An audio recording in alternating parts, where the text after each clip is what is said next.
Okay. Hello. Let's do a quick mic check.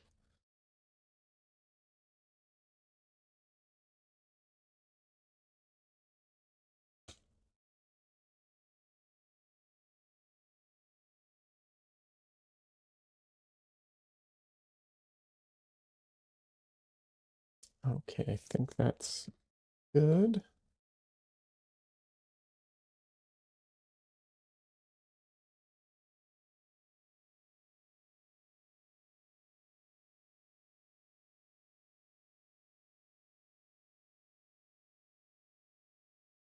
Let me just get chat popped out into the right location so I can see everybody.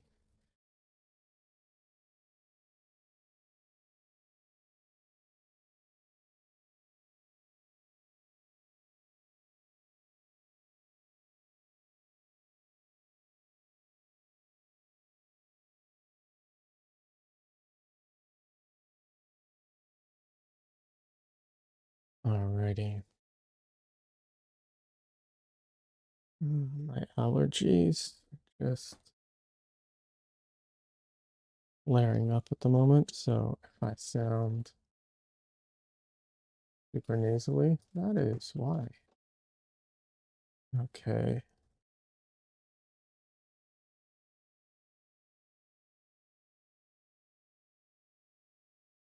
Uh,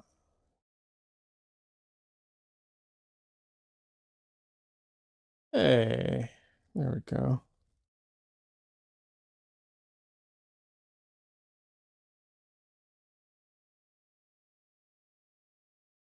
All right, let me just transfer this over to Photoshop. Seems like a good time. People haven't started funneling in yet, so I'll do that for a second.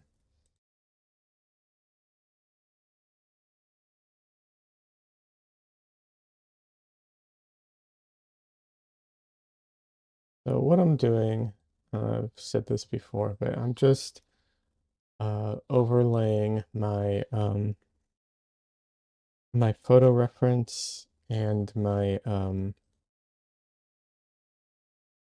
what's it called? And the photo I just took, and I'm overlaying the two on top of each other so I can see if anything's out of place or anything like that.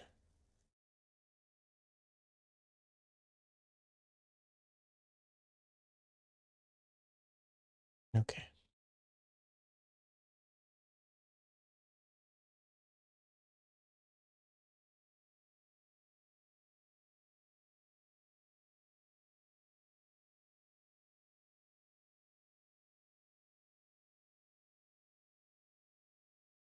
Sorry, my computer is giving me a hard time. 1 second.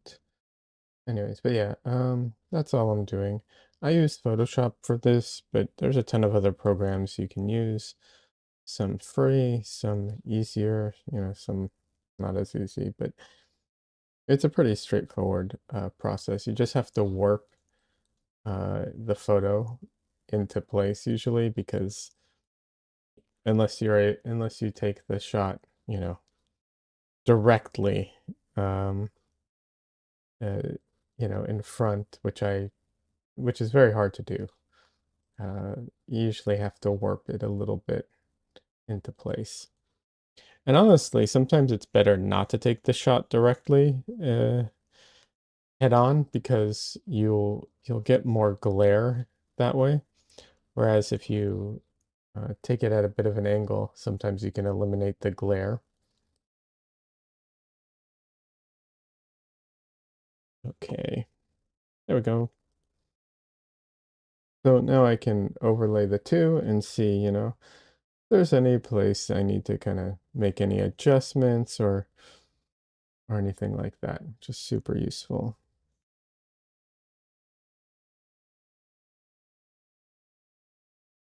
Okay. And there's some minor adjustments I'm gonna have to make, but not too bad overall.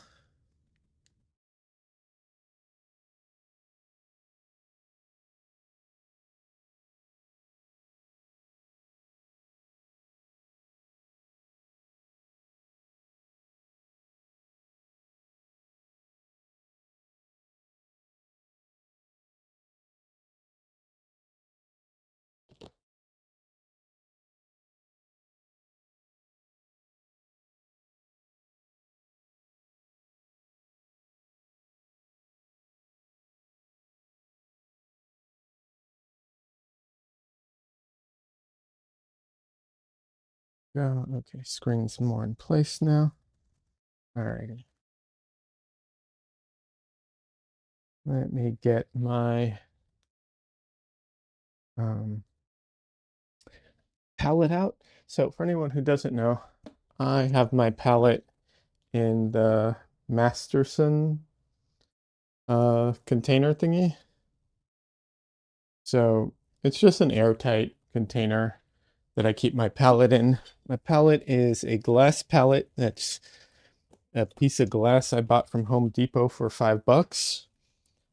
You can also use, a lot of people use stuff from like picture frames and so on if you have it, Be careful though with glass. Obviously, glass can cut and can break, but yeah, you don't need to buy expensive glass.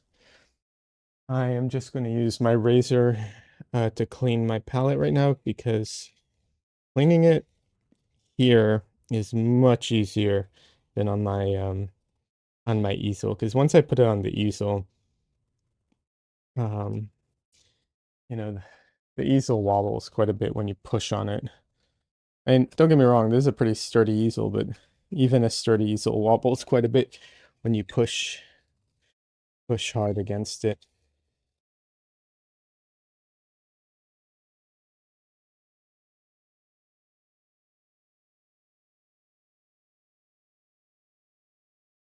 That's just easier to do it this way.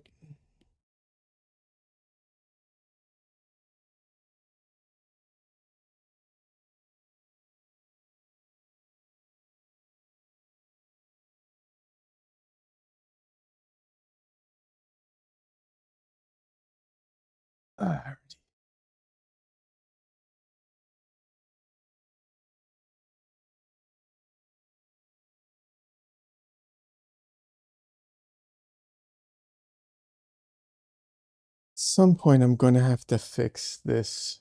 I made this easel within an easel to hold my small paintings, but I can't I can't move it over more to the center because of how I built it. So at some point I'm going to have to take it apart and rebuild it so that I can.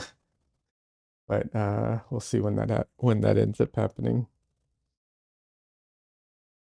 Alrighty.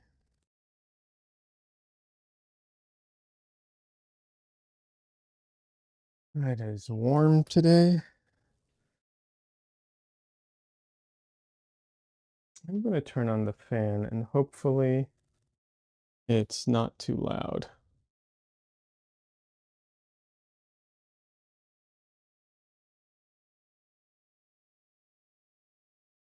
Okay. I need to grab my brushes.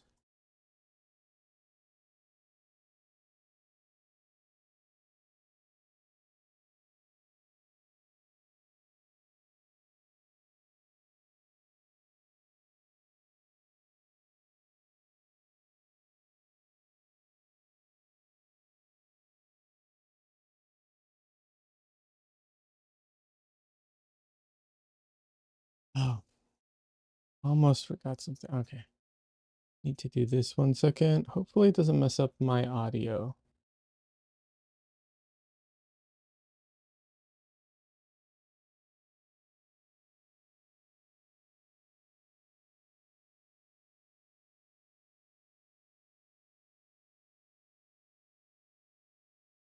Okay, it did not.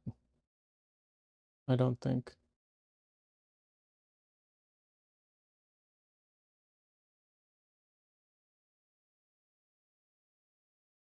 Alrighty, I just wanted to make sure. Okay.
All right, let me mute this real quick.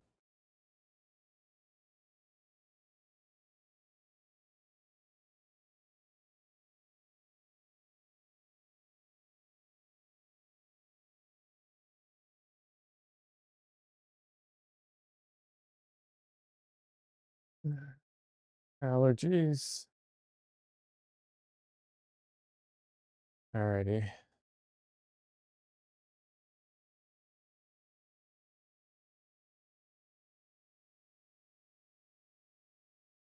I think I need to put out some more yellow. Pretty sure all of that is dry at this point.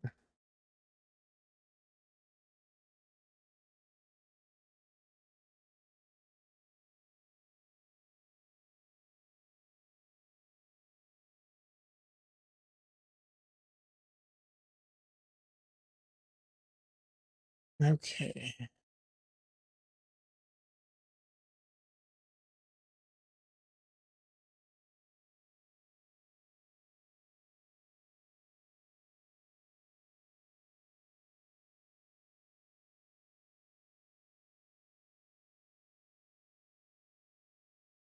This one's a tricky one because some of the, well, not even some, a lot of the elements in here are all made up.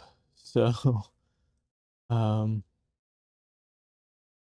trying to make sure I get them correct or in the right place is a little, what's the word I'm looking for?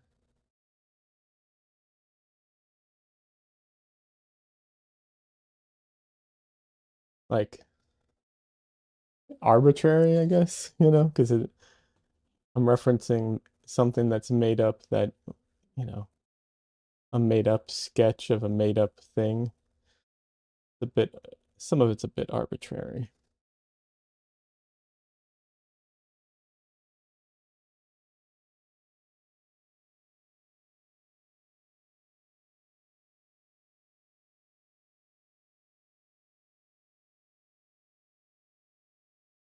Mm, Mostly dry, but some of it is still kind of coming off, which makes me a little nervous about oiling out.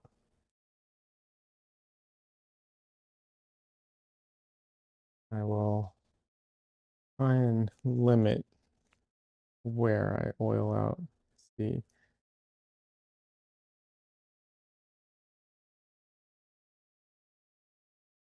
yeah, see, some of that just started smearing. That's not good.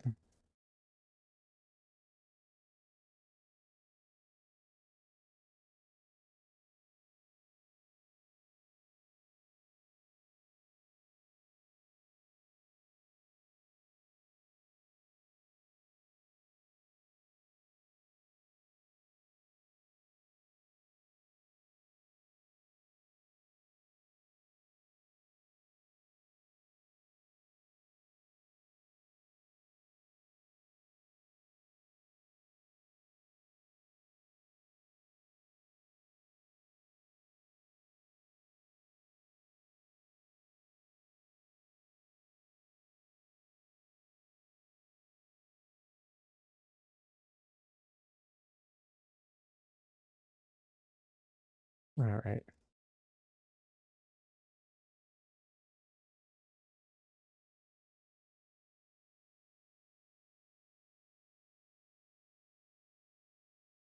I have to say, I've been using the Miracle Medium, and I do really like it so far.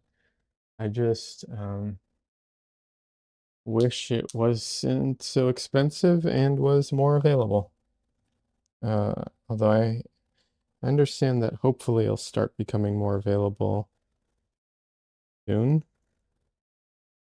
Uh, Still, the price, it'd be nice if it was more affordable.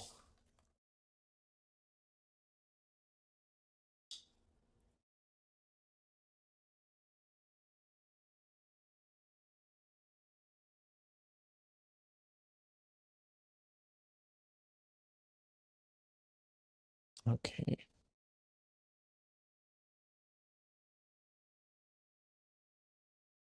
All right, before I start, let me just get a drink real quick.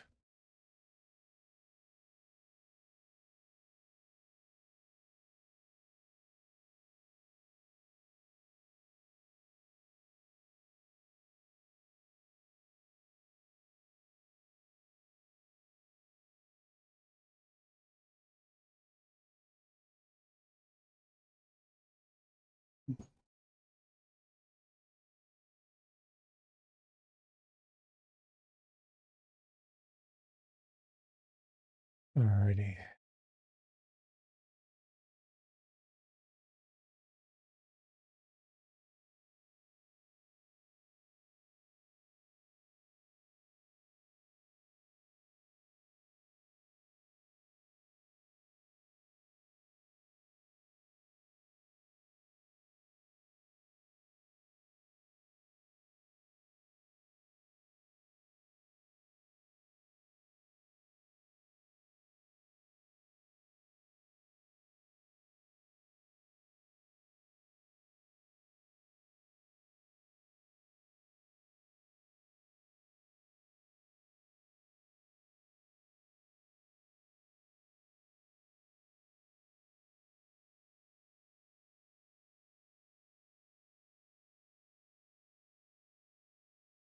Hey, Des.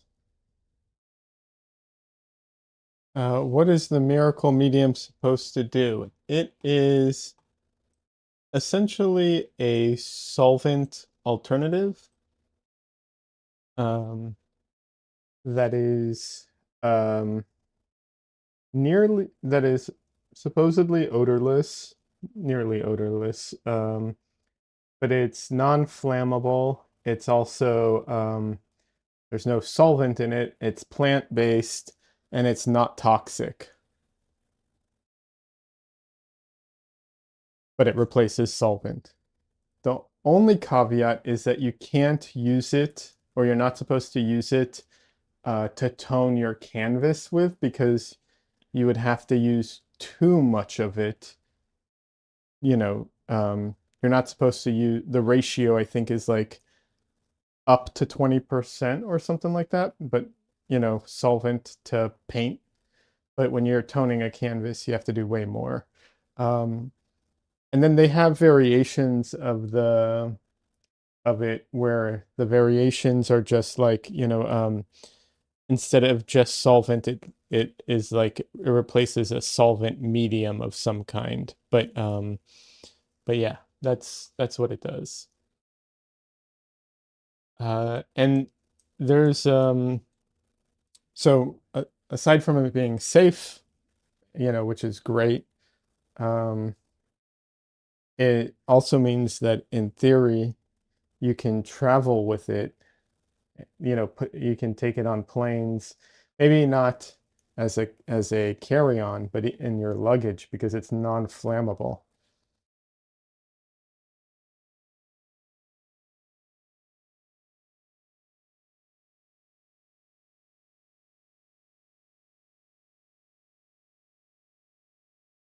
And there's also another advantage to it, which is unlike, let's say, what's it called? Um, Safflower oil or walnut oil, which a lot of people use to clean their brushes with. Oh, um, so a lot of times people use those oils to clean their brushes. The the paint that you clean your brush ends up staying suspended in that oil, so the oil gets dirty. Whereas when you use solvents to clean your brushes, eventually the paint sinks to the bottom, leaving you with clean, reusable solvent, which happens here as well, which is really, really beneficial. That is a huge deal. If you're going to use it for cleaning your brush, that makes a huge difference. Des says, haha, your camera zoomed in on your self-portrait behind you. That's funny. Yeah, it does that sometimes.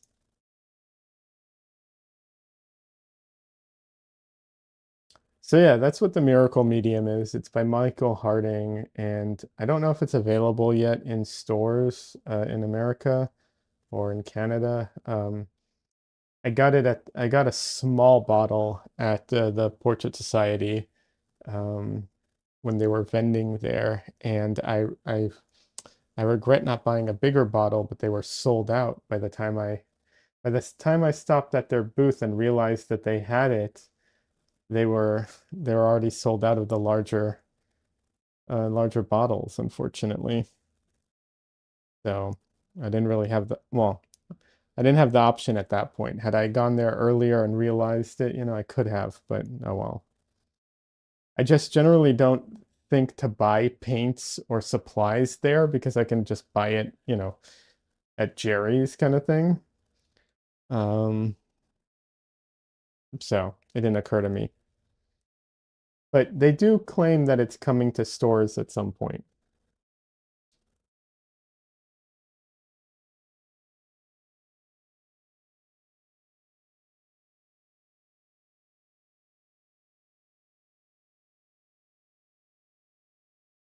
But the other issue I have is that um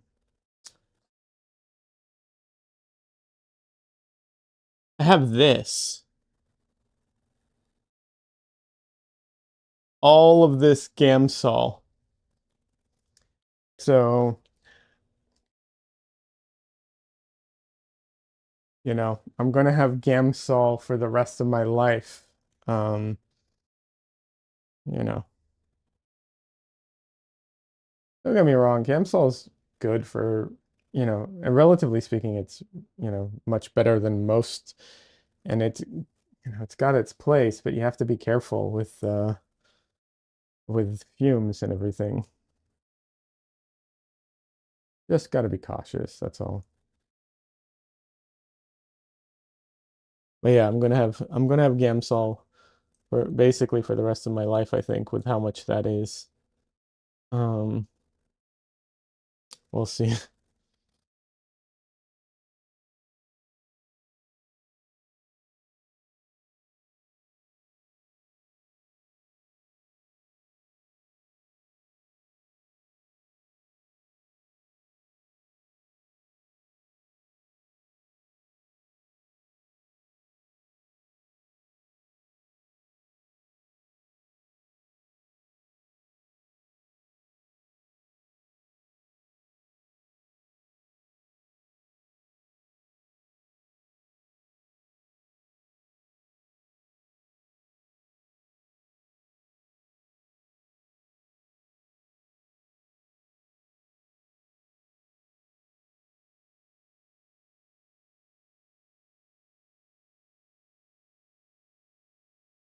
But yeah, the Miracle Medium is going to be super useful for people who travel and paint, that because that's a big deal for a lot of people who travel.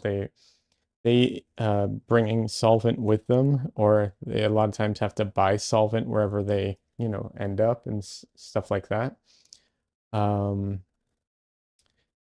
and then for people who have like severe, respiratory issues or allergies or anything like that, or super sensitive to the what's it called? The solvents in general, stuff like that. Yeah. Hopefully it's you know, they claim it's like, they claim that it's archival and all that stuff. Of course, how true that really is, like, that's one of those things, right? I mean, any new product kind of falls into that category to some degree. Not even trying to disparage it, just saying like there's, new products and there's, you can be clever with the science and figure it all out, but sometimes you just don't know until till later.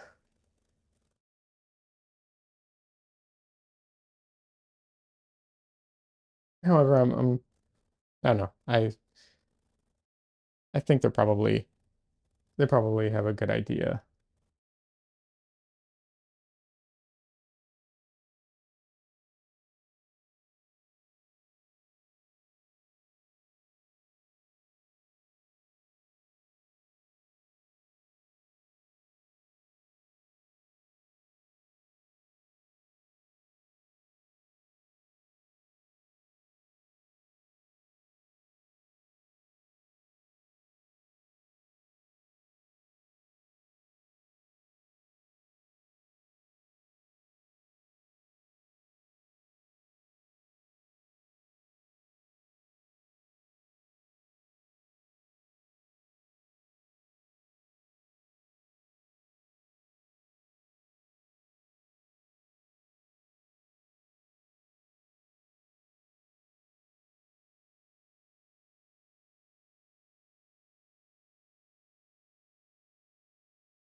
All right.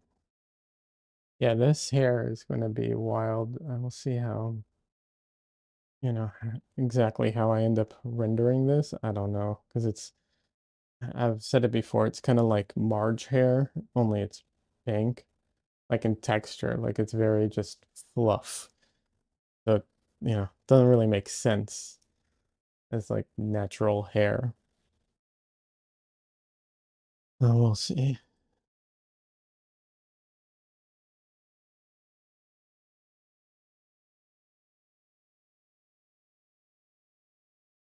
Cotton candy hair. Yeah, it really is. But, it's like I appreciate the challenge of it, because um that it, honestly, like the challenges are often some of the most fun parts of painting, So it's like, yeah, it's challenging, it's interesting, but it's also the most like satisfying and fun parts a lot of times.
But yeah, I hopefully I can finish this painting today because uh, I do enjoy it, but at the same time, it's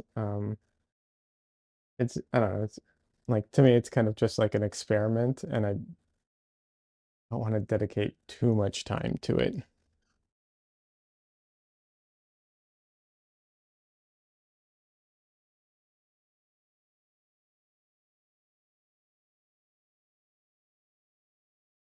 A lot of things are very close to the right place, like the major bits. So that's also very good.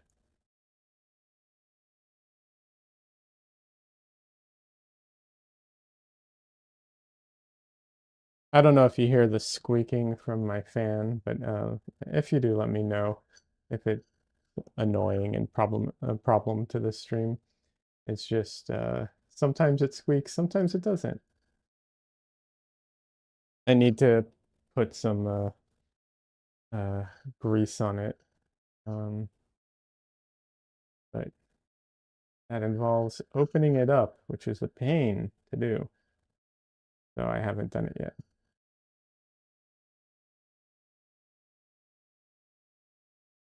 And when I say it's a pain, I mean it's a major pain. It's like a ridiculously large amount of screws for what I'm doing. Like 10 screws just to get the plastic cover off. And some of them you need like a special screwdriver to get to.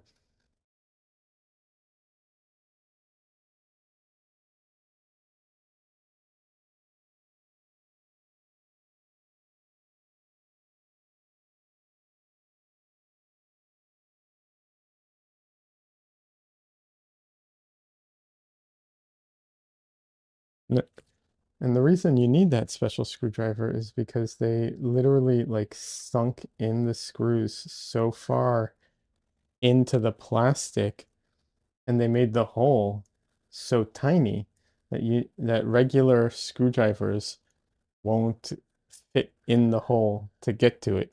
So you can't use regular screwdriver bits. So you need to find like a skinny, long screwdriver that has the right head for it, which is ridiculous.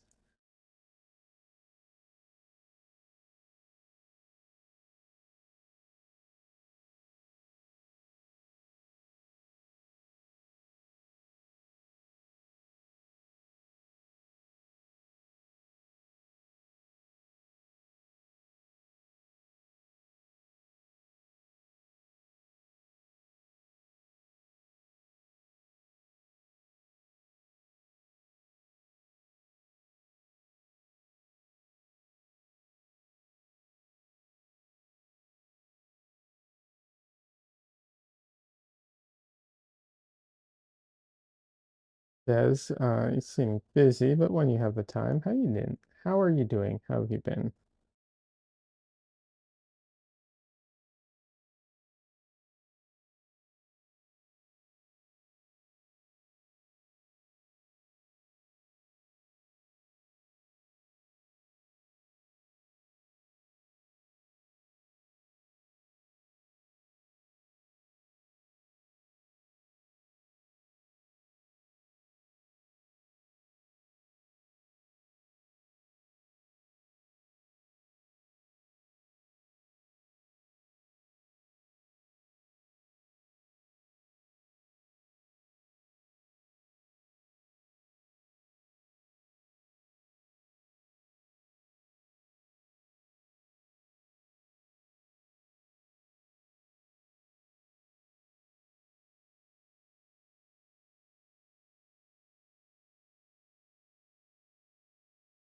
Doing good, doing okay. Working on a project now, trying to mock up new pieces for my on my Android tablet, but the tools are acting weird.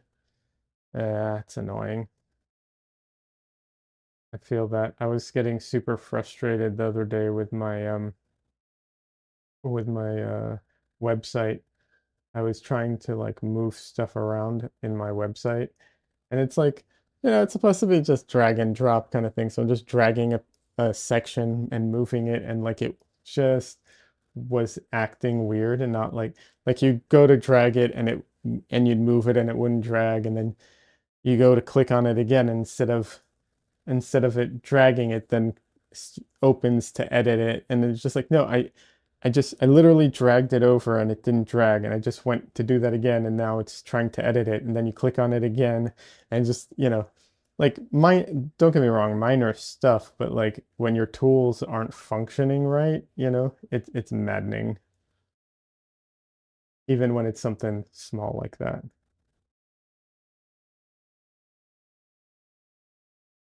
Might be time to restart the tablet. Like any good technology, that's the solution half the time.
Now our hand is very much a blob. I think I need to go in there and add a little more to it soon.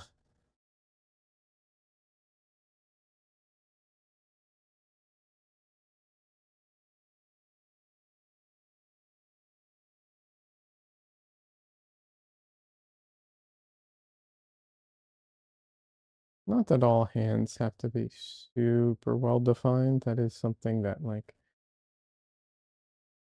it's hard to sometimes hard to deal with, but yeah, you don't always have to make hands super well defined.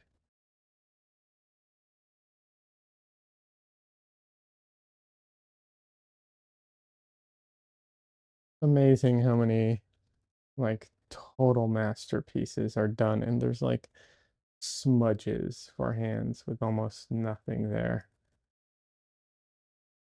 Same for faces, honestly.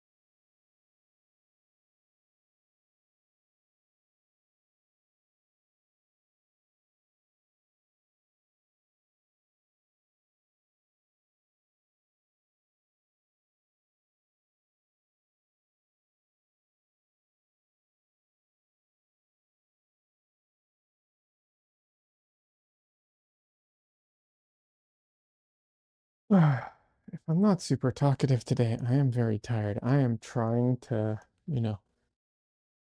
I'm gonna try and keep the energy up, but I am tired today.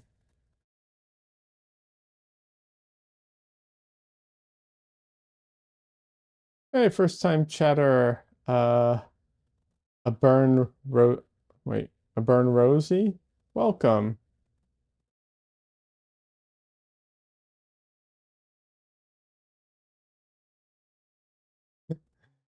I can say the hand got amputated.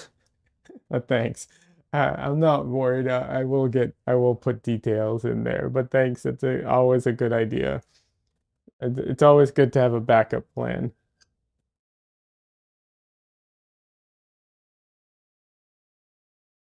No, I'm not overly concerned about it, but I do appreciate it.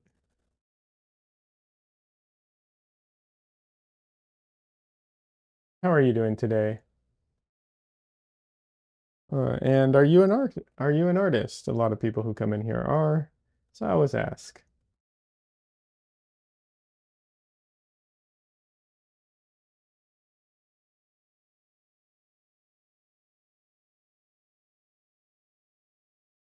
You're doing good. Good. Glad to hear that.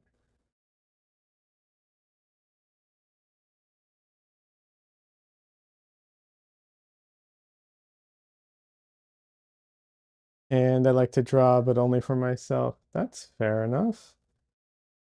I mean, really, I think that's like, that's where it starts, and it doesn't have to go any further than that. I do think people, um, I think everybody should, try and make stuff. And I think drawing and painting are one of the best artistic forms out there. However, I recognize it's not for everybody. Some people like doing other stuff, but I do think that there's something very special to creating stuff and making art, regardless of the, quality. Um, so I think people should do it for themselves because it makes them happy, not because of anything else. So I think that's great.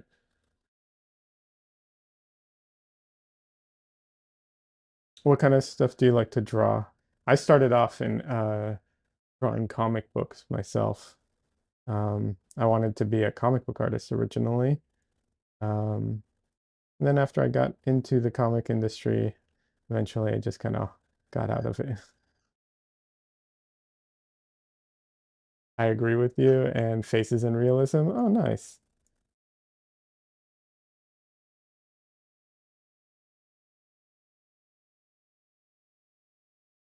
but I'm not really good at all uh, at it. No worries. You know, um,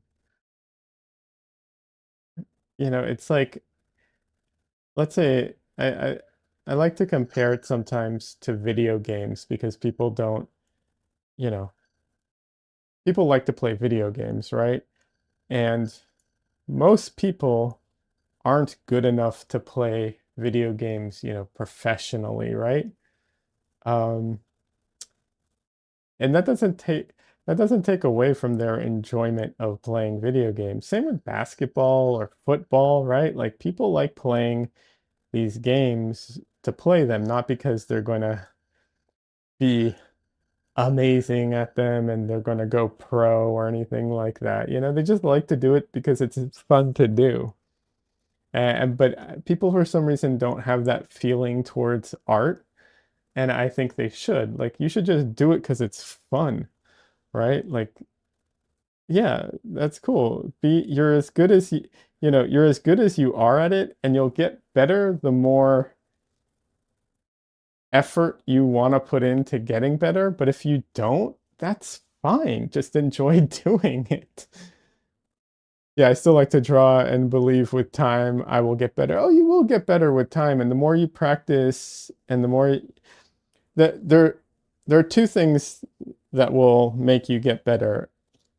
Time, but not just time alone. Time and the effort and intention of getting better. So you pay attention when things look better, when things were easier, when things worked, when things didn't work, like as long as you're doing it not mindlessly, you will get better over time.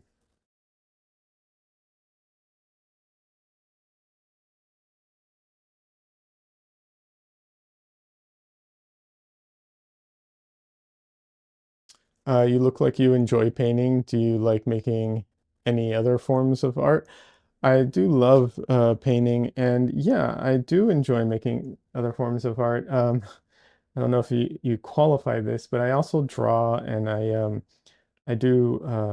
work in TV animation, and I do storyboards, so more like cartoony drawings. And like I said, I have a background kind of in comic books, so I wanted to be a comic book artist back in the day, so more pencil drawings, and like I enjoy drawing in pen and ink and other mediums.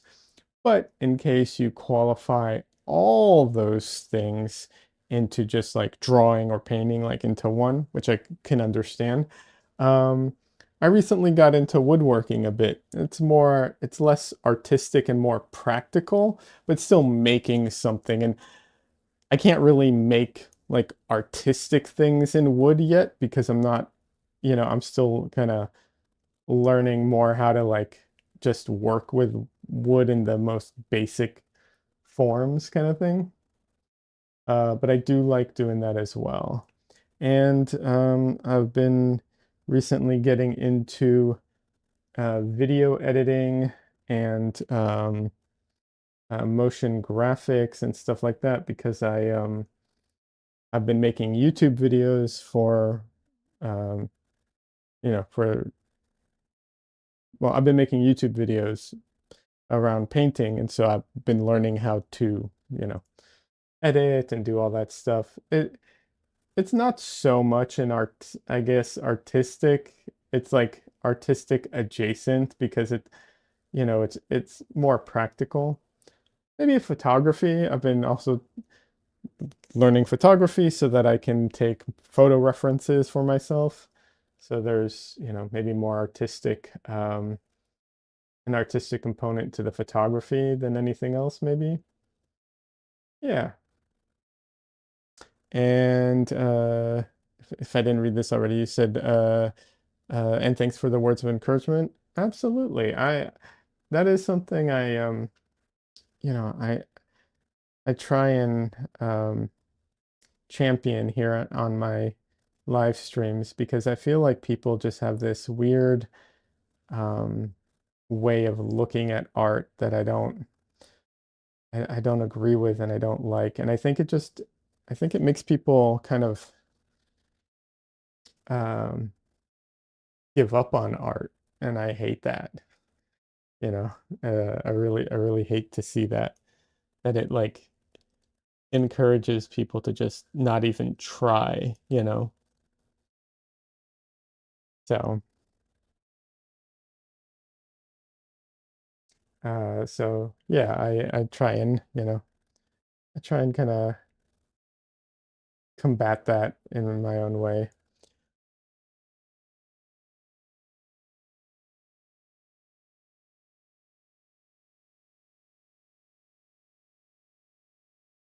Okay, the hands needs a little bit of work here. Some of the structure is falling apart. Art is a form of expressing yourself, so people shouldn't judge it unless it's what someone wishes for. Yeah, I mean, I yeah, well, if you put it out there, people are going to judge it, but they shouldn't. There's no call to like, you know, do it externally unless it's requested. But either way, you know, it doesn't really matter even if someone does judge it, and it's difficult, but like the best example I can give is so I recently went to a museum. It was the oh, what was it's the National Gallery in Washington. Um, and I went to see a bunch of like, you know, traditional art that I love and different painters, and it was fantastic, right? But one of the things I really, really wanted to do was I wanted to go see some abstract art, specifically, um, oh my God, I'm going to blank on his name. I'm blanking on his name right now. It'll come to me. It's one of the famous abstract artists. He does large paintings of like just colors of squares of color. Can't remember his name right now. Anyways, I wanted to see it in person because I'd always been told that like you can't really judge it until you've seen it in person because the size of it and the depth of color aren't conveyed properly through a screen. So I wanted to finally see it for myself, and I got to see it, and it wasn't for me. Like I was sitting there and I'm just like, I'm sorry, but this just, I like it just, you know, if I were going to be disparaging about it, I would say something like it just seems like nonsense and like, you know, BS kind of like he just made, you know, a color, like he just made a giant square of color. Anyone can do that. It's dumb. But here's the thing. The, regardless, not everybody does do it. They did it. They were one of the first, and it does speak to some people and affect them emotionally. And that's not for me to judge. So ultimately, the conclusion was this really, really is not for me. It doesn't speak to me. I don't get it. Um, and that's fine. You know, that's okay. Not everything has to be that. And so, you know, if other people enjoy it and appreciate it, they can, you know, obviously they're free to, and that's just, you know, that's just it kind of thing. And I didn't always have that opinion or that approach to things, but over time, you know, that's kind of my approach to it has changed because, you know, art really is, like, there's so many different ways of making it, of experiencing it, of appreciating it. Why, like, why gatekeep like that and make it an issue, right?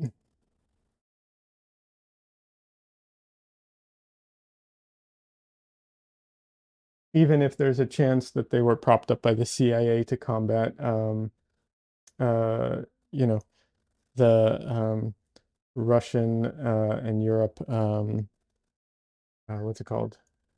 Um, Traditional forms of art, which is something I've heard and have yet to what's it called? To substantiate, but I have heard that. Uh, Aubrey Rose says, "Yeah, you're right." Well, I'm glad you appreciate my perspective on that. Let's see. Okay, I'm going to ban this person. Not you, someone else posting ads. Oh, come on. My stupid fan just keeps squeaking at me. Okay. All right, I have to stop the recording for a second and let my camera cool off. Um, yeah, see, hands already starting to come together a bit. I mean, it's not 100% clear, but it's starting to come together. The hand looks good right now. Oh, thank you. Yeah, it's starting to come together. It really is one of those things where there are some fantastic artists and they will I'm not talking about this hand in particular. I'm just saying like hands. If you go and you look at some master painters, like people who have, are just no one's going to say like, oh, they're not a good painter. And some of the hands are just like the most minimal of smudges, and you're just like, okay, because in that painting, in that example, like you don't need more, and it wouldn't add anything to it. And so it's really tough though, because I love painting hands. I really like faces and hands. They're so expressive. So, and they're so important to people. So to do a painting where you barely put in any detail in the hands or in the face is so hard. It's so hard for me to do that. I'm I'm gonna move a different fan into the doorway, but I'm still here. I'm just moving my fan over. But yeah, it's so hard not to go overboard with the detail sometimes.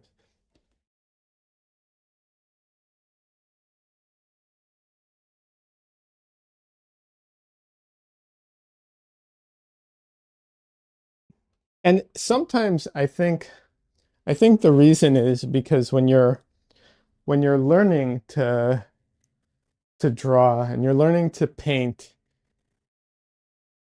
the faces and the hands are sometimes the most challenging parts. So you work so hard to get good at them, and then you get good at them, and then you're supposed to do a painting where you barely paint them. So why did I work so hard to get good at them if I'm not going to, put in all the detail and all the information that I know is there?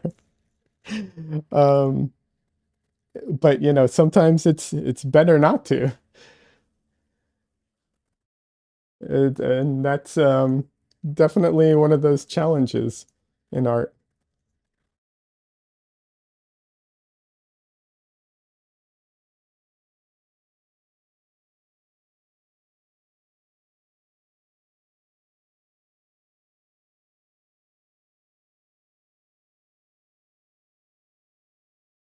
And that is one of those things that I do think is, how can I put this? Like when you're first getting into art, um, a lot of people will use a style as a crutch because they can't do something, so they'll stylize it in a way to like excuse their lack of, ability, and lack of skill to do it. Um, and then, um, and then there, and then as you get better, or assuming you do, as one practices and gets better, people will, improve, and then they can do all the details. And then a lot of times that people's kind of style as as they get better, a lot of times people's styles kind of merge and get closer to each other because the more you try and make things look real, the closer the closer to reality you can pull off, the closer everyone who can paint, who makes it look real, they all look alike because they look like reality, right? Like, and so then after you kind of hit that stage, you then have to kind of, I don't want to say unlearn what you've learned because you don't unlearn it, but you have to kind of pick and choose and ignore it a lot of times and know when to ignore it and when not and so on. It can be challenging for sure. Aubrey Rosie says you can also do it for yourself and do paintings where hands play a big role. Oh, absolutely. And I have done that in the past. And I'm trying to see if I have a great example of that off the top of my head right now. I don't, but I do have an example of a boot playing a big role. Um,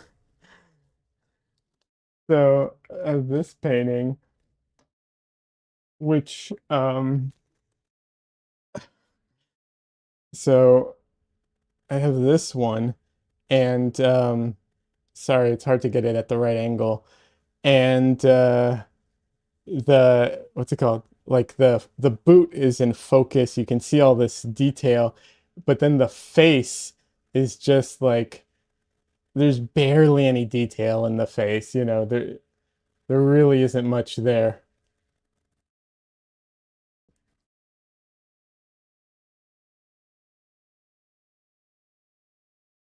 Um, let's see. Des says, yeah, the recent one, she has boots. Oh, you're talking about the one with the flowers?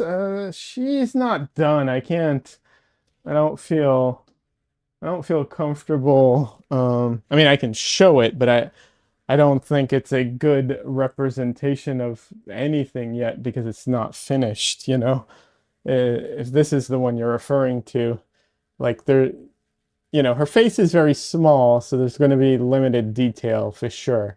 But there's always going to be limited detail in this one because it's just, everything's so small. Yeah. Aubrey, Auburn Rosie says, yeah, I see what you mean. It looks amazing, by the way. Oh, thank you. I appreciate that. Glad you like it. But yeah, you know, um, I have examples of paintings where where the hands and the face mean, are more what's it called? In focus. Oh, I guess I have this one. This one, there's no face. So, you know, um so it's just the hand and of course the dog. But yeah, there is no face. So the hands do so much of the expression, and of course the dog's face does too.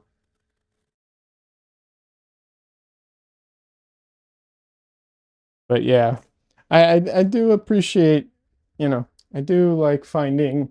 It's fun to find places, different ways of showing expression and emotion other than just the face. Don't get me wrong, I love doing faces. I love painting faces, but it's also fun to find other ways. I'm just thinking right now. Um, yeah. But yeah, absolutely. It looks great. The hand looks like it's about to reach out and stroke the dog. Yeah, yeah, yeah.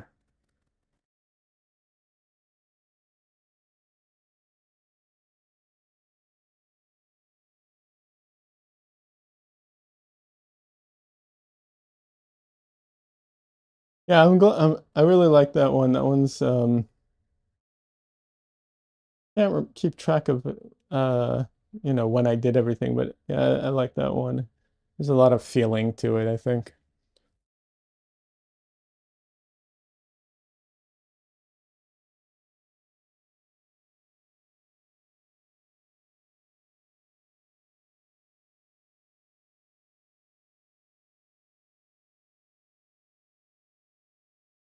I think the next painting, aside from the paintings that I have yet to finish that I need to finish, I think my next painting might be a painting of, and I probably should have done that instead of this one, but I didn't think about it. I think I'm going to do, I have a cat painting I need to do. I need to do one more cat painting. Maybe two more cat paintings because I don't like, oh, I don't want to say I don't like one of my paintings. I want another one. I have three cats and I've done two of my cats, so I need to do the third one because I feel like it's only fair. But I kind of want to repaint one of them because I want more detail. I want to be able to get closer to the cat. But yeah.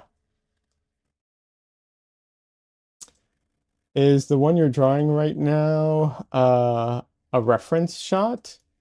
Um, so the painting I'm doing right now is a combination. It is a combination of a photo, um, and what I did was I found um, I, I found a photo that had the head tilt and the head, where I wanted it roughly. And so the body language was pretty close, even though she's wearing something completely different. Um, and then it does says be right back, need to eat. Dogs need to eat. Okay, no worries. Uh, they haven't eaten in a week and are skin and bones, threatening to report me to the authorities. Yes, of course. No worries. So I took that and then I took there's a VTuber, and this is based off of her model. So what I did was I took a photo, an image of the VTuber, and I drew on the photo of the live model or live model of the real person. And that's how I got to this. So I'm looking at a, a reference image that is made up of like mostly the face and a little bit of the arms and hands, but it's not a one-to-one because I had to like move them around. Um, and then a VTuber model for the placement of everything. And like I said, I drew over it. So I recognize that her neck is too long for like a normal, human, right? Like there's some exaggeration happening here, which is fine. I mean, no one has ears or hair like that, so whatever. So there is some exaggeration happening. Um, Usually I work from photos without much modification to them because the more you modify, the more reality you kind of lose, right? So, but I knew I was never going to have, perfect reality with hair like this and ears like this and everything. So it's just like, okay, oh well. So this is Dresden, my cat. Um, and this is the one I want to redo because as much as I love this painting, and I think it's a great painting, um, well, let me rephrase that. That sounded like I was bragging. What I meant is like I think the painting, like the composition, everything about it is fine, but I want to be closer in on it. I want him to fill up the canvas more. Um, this is Winnie, and she is actually in a box here. So you don't see all of her, so we get closer to her face, we get closer to her. And that's kind of what I want for my painting of Dresden. So, and then I have another cat, and she has short hair. And so she kind of stands out as the only short hair, cat. So I want to do a painting of her. So I have, a painting of my cats. And then I need to do one more painting of our dog because we also have a dog. So, need to do that as well. You like both of the paintings? Oh, thank you. I appreciate that. The cats make an appearance sometimes on stream, by the way. And oh, if you did follow, by the way, I appreciate the follow. I don't get the notifications because I'm streaming on YouTube as well. And I have so many screens or windows open. It's just too much for me. But if you did follow, I appreciate it. And also, I suggest going to my YouTube and subscribing because I do come out with videos. Um, Not nearly as fast as I'd like to, but I do come out with videos. Um, so yeah, but yeah, need to do two painting of Misu and a painting of Wizard. The cats will show up on stream a lot of times. And you said the long neck looks good with the ears and overall character. Oh, thank you. I appreciate that. Yeah, I think it fits the character pretty well. But yeah.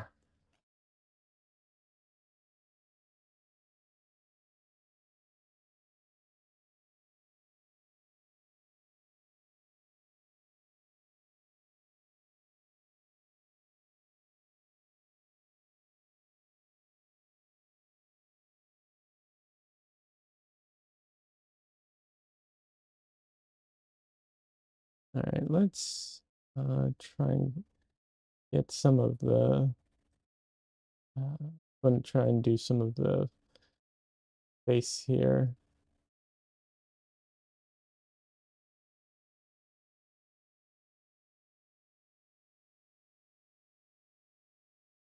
I forgot to follow earlier, but I clicked on it right now. Seemed like a cool dude, and you make great art. Oh, thank you very much. Welcome back, Des. Thank you. I appreciate that. I am glad that I'm glad. Oh, I think we have a really nice community here. Everyone who, participates in chat, all the people who participate in the Discord. Uh, you know, I mean, my Discord is by no means the most active, but I'll be honest, um, sometimes some Discords are too active. I think ours is a good amount of active. Is my YouTube channel name the same as here? It should be, well, it might be Liad Goldberg, like my full name instead of just Liad. I don't remember why. Um, but yeah, otherwise it should be the same.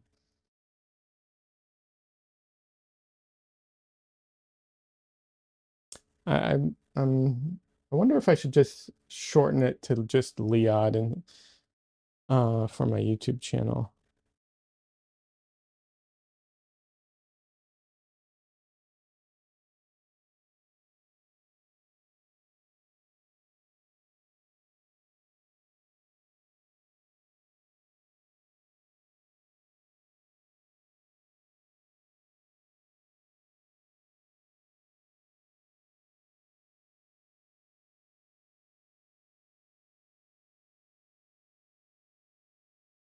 I think I did it as Liad Goldberg just so that it would be, because people sometimes don't know how to, like, my first name, is not a very common one, so people sometimes don't know what to think or whatever. So Goldberg is at least something that people can remember easier.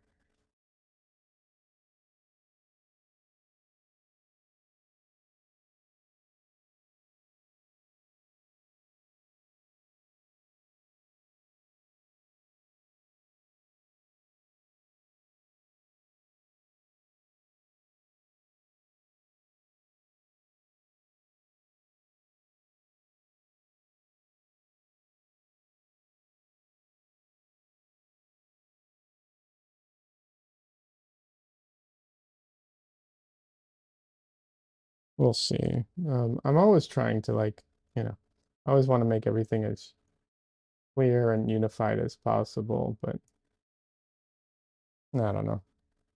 I have had people tell me in the past that I probably should have like I shouldn't have even used my name. I should have tried to like brand somehow differently. But it's a little too late for that. A little late for that now.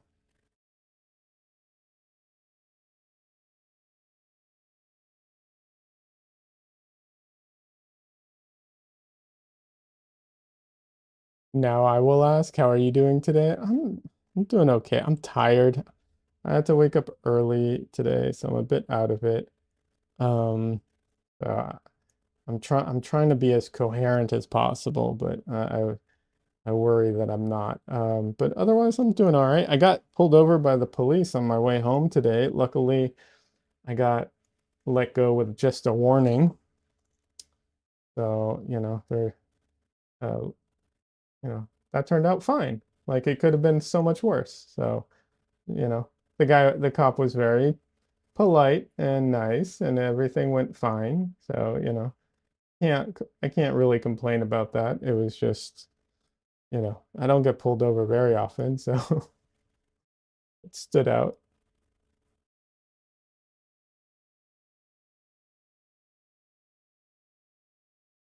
It was such a weird thing too. By police could have turned out well. Yeah, I like I said, it was just a warning. Um, you know, I it's hard for me to know how old people are, and I'm not asking you for your age. I'm just saying like in general.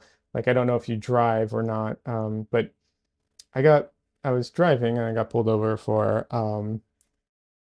what was the phrasing on that? It was um oh I already forgot the phrasing. It was because it was something like I'd never even heard of. It was uh oh um turning on a modified shoulder. Um I was just like I don't even know what that means. Like what what is that what does that even what does that even mean? It, it was something like that. I might have the phrasing wrong. I don't even remember at this point because it was a term that I've never even heard of before. It just meant like I basically started to get into the turn lane before the turn lane was technically there, even though there was the space for it. It's such a like minor thing that I was just like, okay. Uh, I'm glad I didn't get a ticket for it. So, okay. I don't know.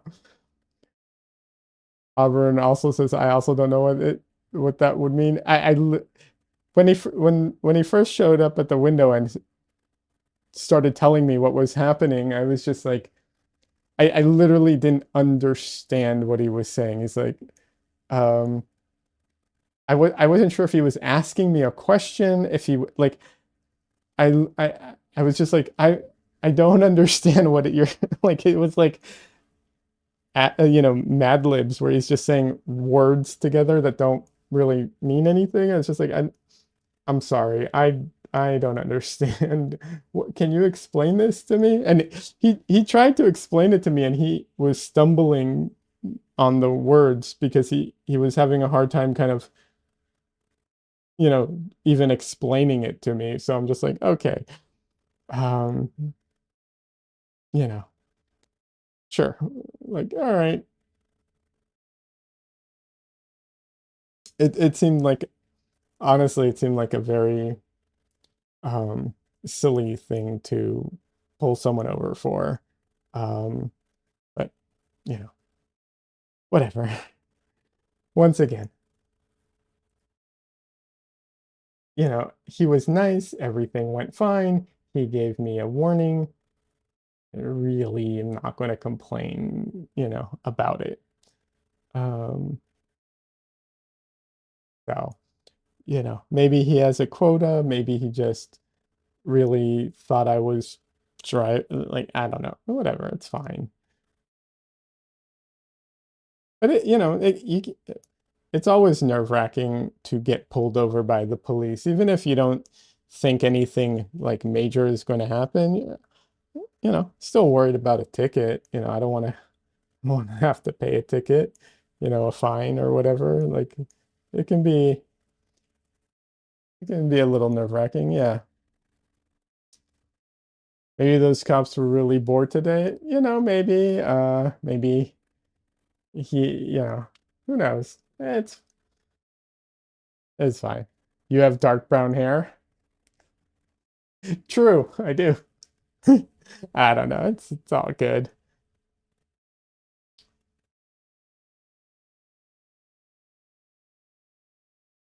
I've had I'm lucky I've never had like horrible experiences with the police. And I realize not everybody, has that experience of not, but luckily I've never had like horrible experiences. Don't get me wrong, I've gotten tickets before and, you know, like that's just it is what it is, but um I've never had horrible experiences with them. I did get out of one ticket once. I was going to get a speeding ticket, and I talked the guy out of giving me a speeding ticket, and he ended up giving me just a fix-it ticket for something that I like. I didn't have what's it called? I didn't have what's the word I'm looking for? Um, I didn't have a license plate um on my front of my car at the time.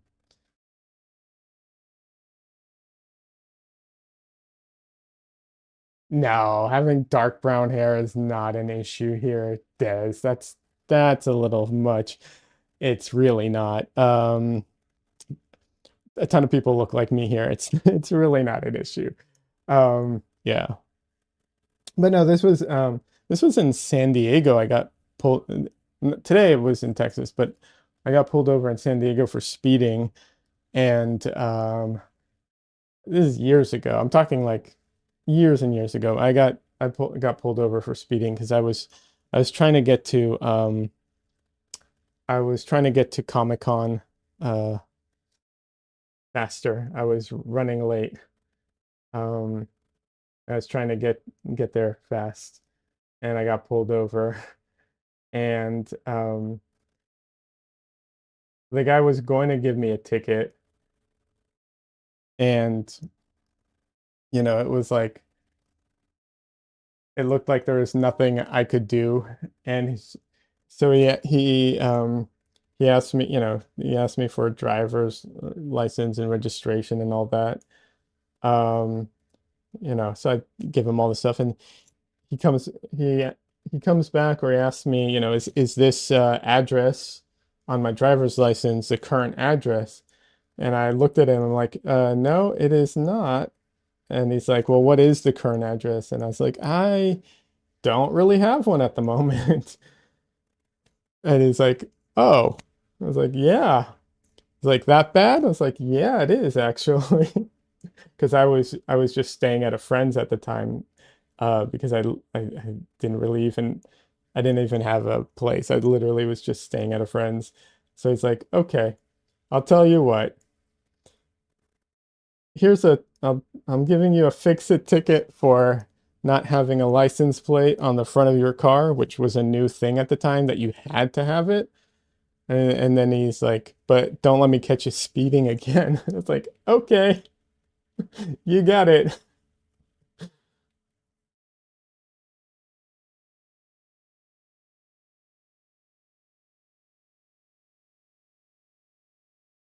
And so all I had to do was put a driver's what is it? Not a a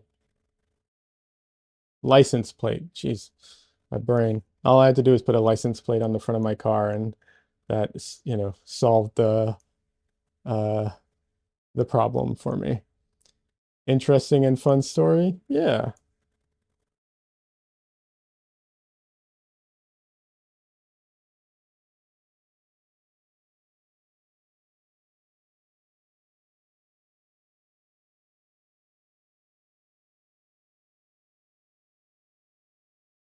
Yeah, at the time, if it hadn't been for my friend, I would have literally been living in my car. But luckily, you know, my friend let me crash in their house for a while until things kind of, improved. Oh, uh, which is, very much appreciated.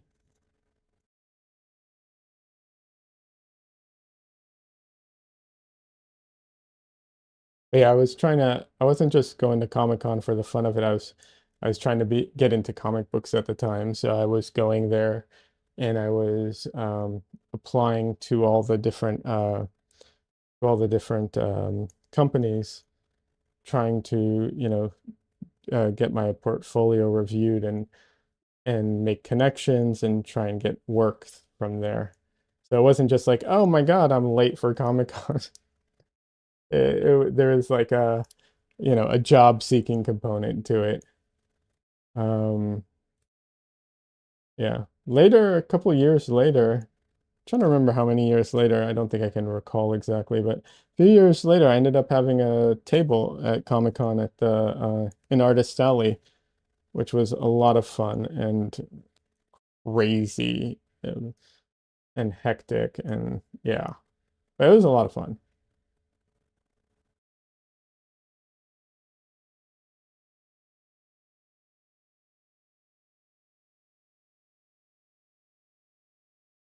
Yeah, San Diego Comic-Con, I think it's because they are technically a charity organization, but their Artist Alley is free for the artists. The artists don't pay for their table in Artist Alley.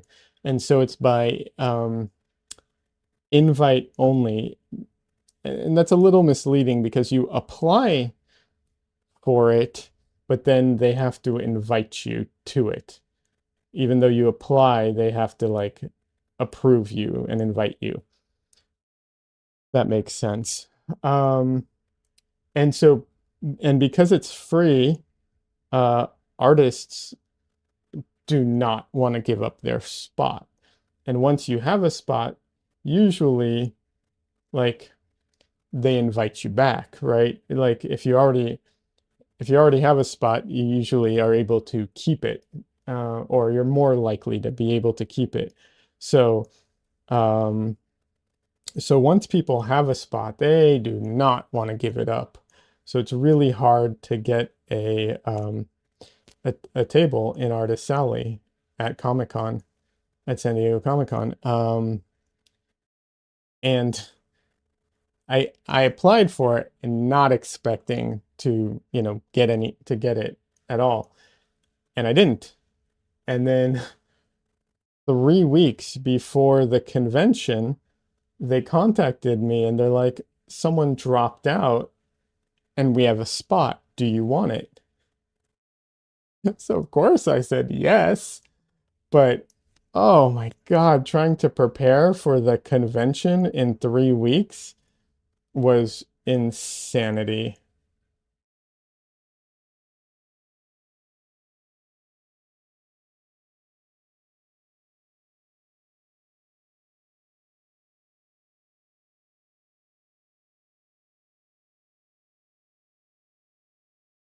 And they did stick me in one of the worst spots possible, which was unfortunate, but what can you do? Like, I was the new guy, I can't expect anything different, but yeah, that part sucked.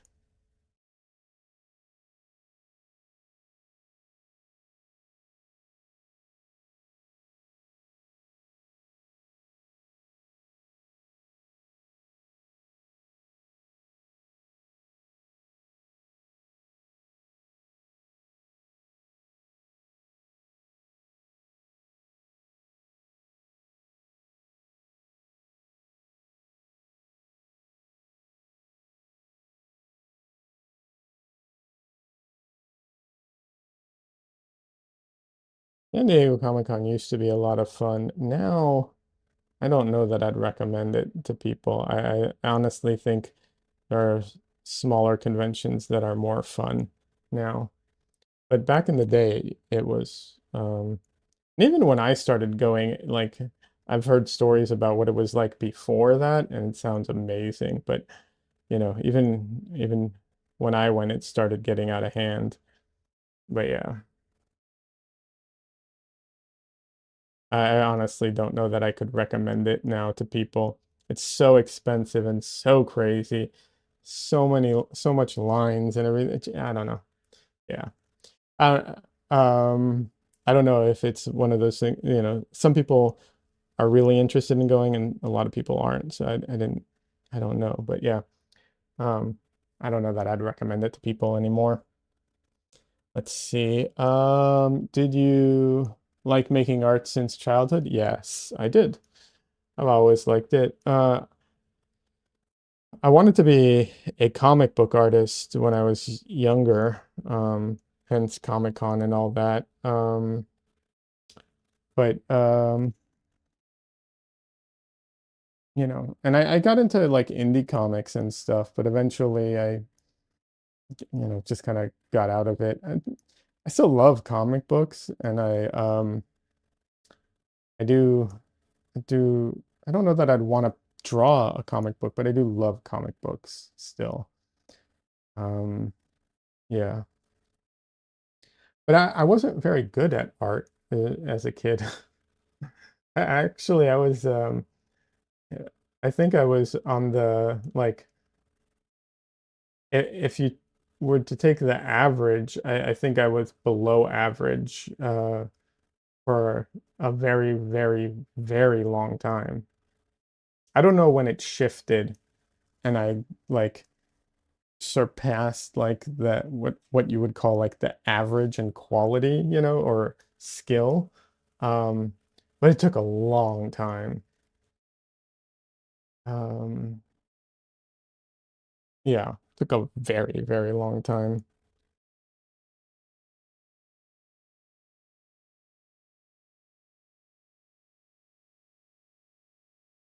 And in the beginning, when I would say that like when I would say that like at one point when I surpassed, so to speak, surpassed other kids as in skill, it was purely because they stopped making art. Like they just stopped drawing and I kept drawing.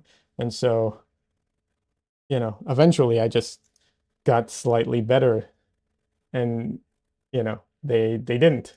And that's how I kind of, you know, got got better. But I still wasn't like good. It took forever for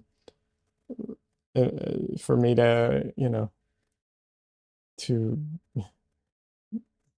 get good at making art.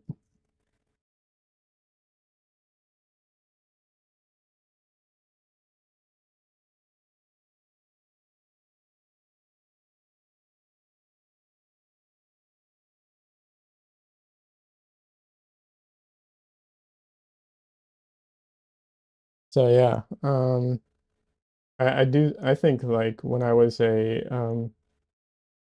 when I look back at like my drawings and everything from when I tried to get into comic books, I'm like, obviously I've improved since then, because I mean, well, it'd be sad if I didn't. Um, but I look back at it and I'm like, yeah, I see why I didn't like take the comic book world by storm. You know what I mean? Like I'm like, yeah, okay, I just wasn't that good back then. Even then when I was trying to be a professional and got work here and there, small jobs, but I got work and looking back at it, I'm like, yeah, that's all right. I wasn't that good. But that is surprisingly a common thing. A lot of artists who if you go and listen to like, artists talk about their early careers, a lot of times they're like, I don't know why they even hired me. Looking back at my artwork then, I'm like, I don't even know why they bothered. That is not an uncommon thing to hear from artists. I've heard that from numerous artists. at this point. Everyone kind of needs a break sometimes, you know? Like it's just one of those things. Like I feel like sometimes people just need a chance and an opportunity. And a lot of times they will rise to the occasion. Um, you just need, you know, not everyone will, of course, and it doesn't always work out, but um, sometimes just that experience is what, you know, really is lacking for like artists. Like I said, I looking back at my, you know, at my comic book stuff, I'm not surprised I didn't, you know, make it big in comic books at the time. Unfortunately, would have been nice, but no.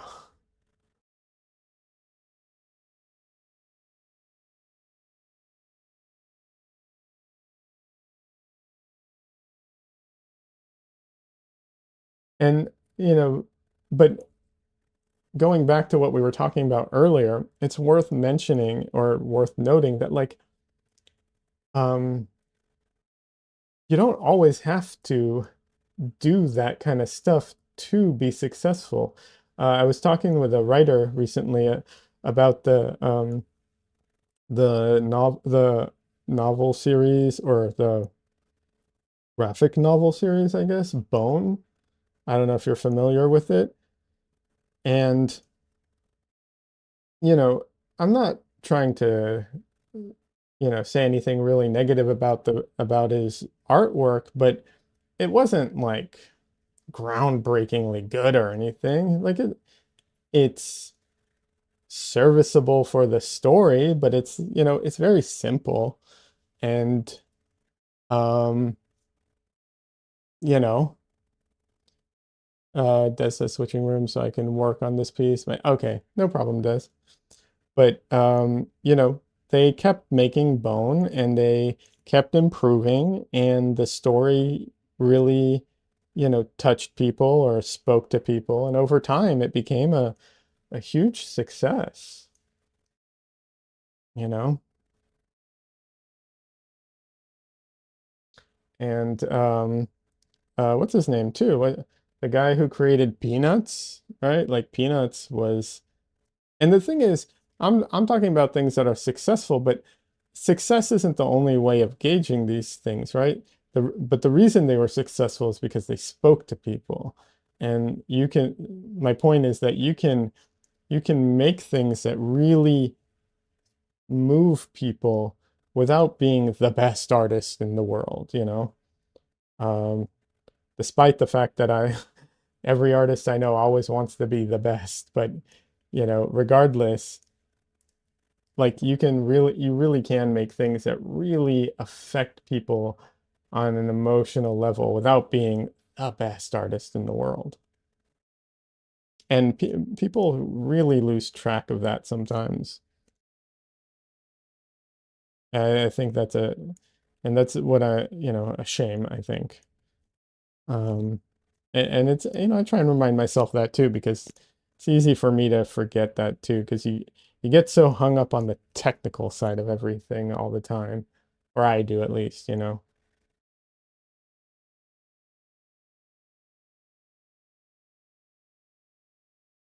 But yeah, to answer the question, yeah, I always like to draw. But yeah, I was so bad as a kid. Oh my God. I had a friend, one of my, basically my best friend at the time. She was so much better than me. And if she had kept working at it, she probably would be, well, I don't know, but you never know. But like in theory, she would be such a better artist than me. But she, you know, she didn't have any interest in keeping it going, kind of thing. And that is a big part of it, like the interest level that you have, you know?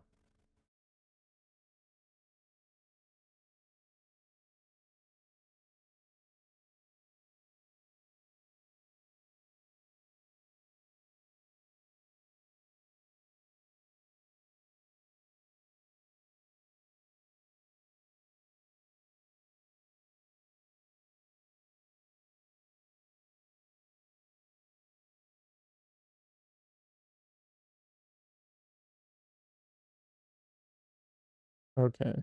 The face is really starting to come together now. I'm not going to do all the details of the face just yet because I usually leave a lot of that to the end. Um, the reason I leave like the especially the eyes, the reason I'll leave like finishing everything till the end is because as I work on it, things end up kind of shifting slightly, and I want to be able to kind of shift them into the right place. Auburn says most kids are kind of bad at art. Because of course there are exceptions. True, true. I, I, I, to be fair, I was I was grading on a curve. My friend was also bad at art, overall. I was grading on a curve. I was trying to say like in relation to other kids. But you're right, most kids are bad at art. Uh, I Um, I have to give my camera a minute to cool down. So I record these so that I can make videos out of them. But it's so hot right now that if I keep recording nonstop, the camera will overheat and then the stream will end. So I have to keep giving it breaks. And it's a good opportunity to stretch.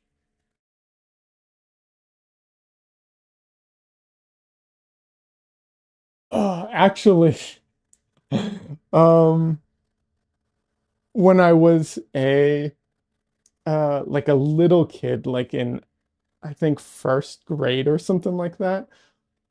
Um, I ended up having to uh, go see a psychiatrist because of my drawings, because the school was worried about me because of my drawings. Uh, so if you don't know, there are certain oh Lord, yeah, but it's fine.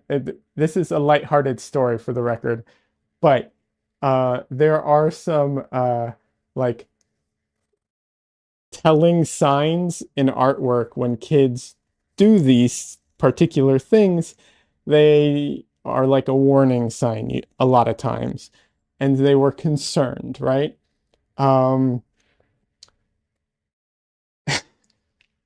but it's because they didn't talk to me and ask me, and so it was I used a lot of black in and I'm talking like first grade. I was using crayons, right?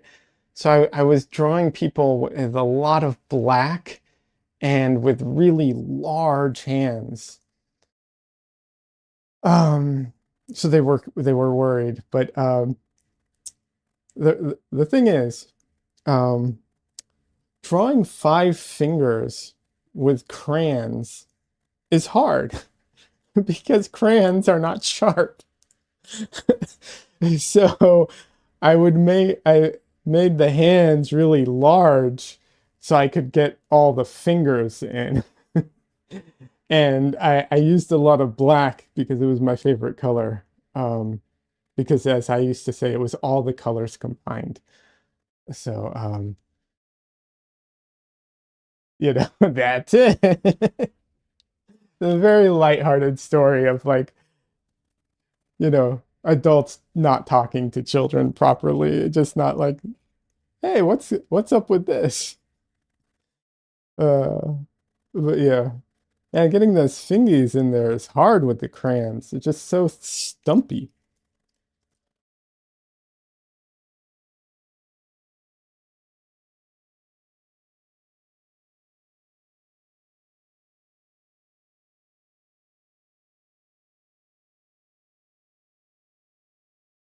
Auburn says, yeah, the big hands is what I often see in kids' drawings, and I think I also did that. Yeah, supposedly under, in the right situations, I guess it can be a sign of something, but you know, eh, I'm assuming it doesn't have to be because, well, not assuming, clearly it doesn't have to be, but it is one of those things, but it's not 100%, you know. So yeah, I don't know. It was funny.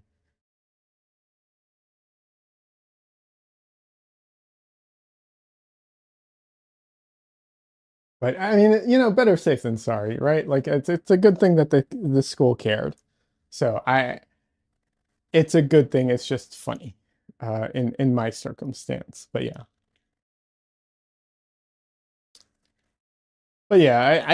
I do think it's kids also just do big hands because they don't have the coordination to do the detail. So you make it bigger. I mean, I still don't have the coordination half the time for certain things. Like I you would think that I would be really good at like coloring books. No. I can't stand the lines at all. I struggle. Like if I do a coloring book, I'm always going over the lines and messing it up and so on. So, you know, whatever.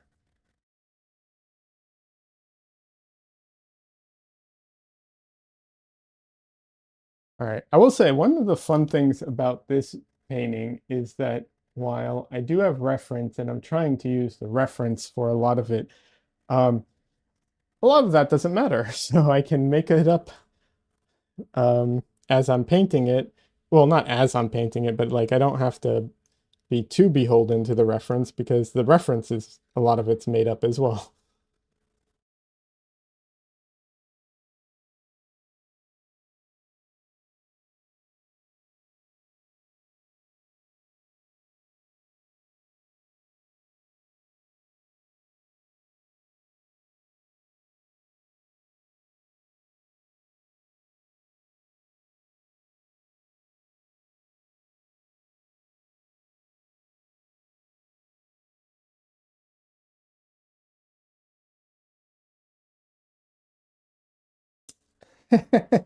That's funny. Auburn Rose says her hair looks like cotton candy, so it's fun. Yeah, her hair really does look like cotton candy. So the and I was laughing because Des said that earlier. Literally cotton candy hair. Um, yeah, but yeah, it's so this is a so the inspiration for this painting was there's this VTuber. I don't remember her name off the top of my head because I can't remember names. Um, and she does a lot of videos about like AI art and others news about like different online art related stuff. Um, she's more in the digital, realm of things. Not so much like what I would consider like the fine art side of things, which I kind of I'm in both because when I work in when I do well for years I was all digital, and when I do storyboards I work digitally, and I do digital illustration sometimes or concept work here and there, like freelance stuff. Um, but obviously, uh, my channel is mostly dedicated to my oil painting, which is, very um, what I would call like traditional, I guess, fine art. Either way. Um, so she's more in the digital side of things. But she was talking about artists who use AI as reference, and it was this she did this whole like video about it, and it just kind of gave me it was just like, okay, well, I'll I think it'll be fun to kind of combine reality and not reality. No AI, by the way. I didn't use AI for this, but just saying, like, combine a real photo and not a real photo and not photo to make something, and make something fun. And so um, I thought it'd be a fun experiment to do, not take too seriously and just have fun with it. So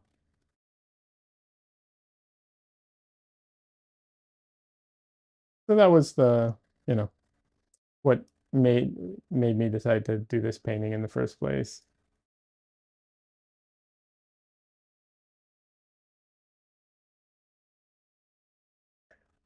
there's a little more to it too, because she criticized some artists who were using AI, and she was criticizing the fact that like a lot of you know, the models all have kind of the same nose and everything.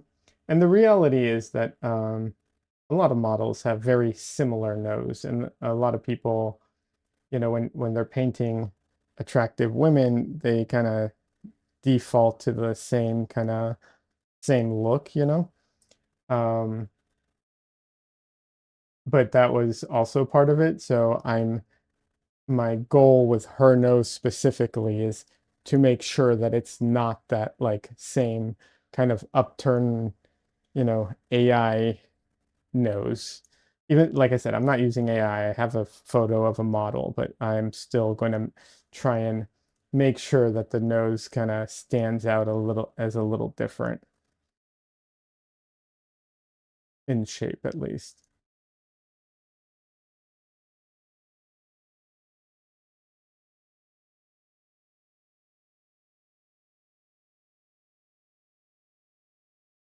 But yeah, her model's very much an anime character looking, Um, I mean, more, I'd say like a Western anime kind of character because she's clearly American, or maybe she's Canadian, but I don't know. She's clearly, you know, not Japanese or anything.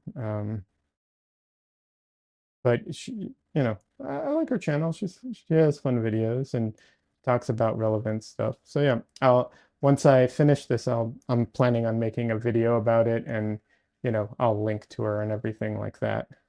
Um, Hopefully she'll see it and appreciate it, but either way, even if she doesn't, whatever. Um, Sometimes inspiration comes from, random places. So yeah.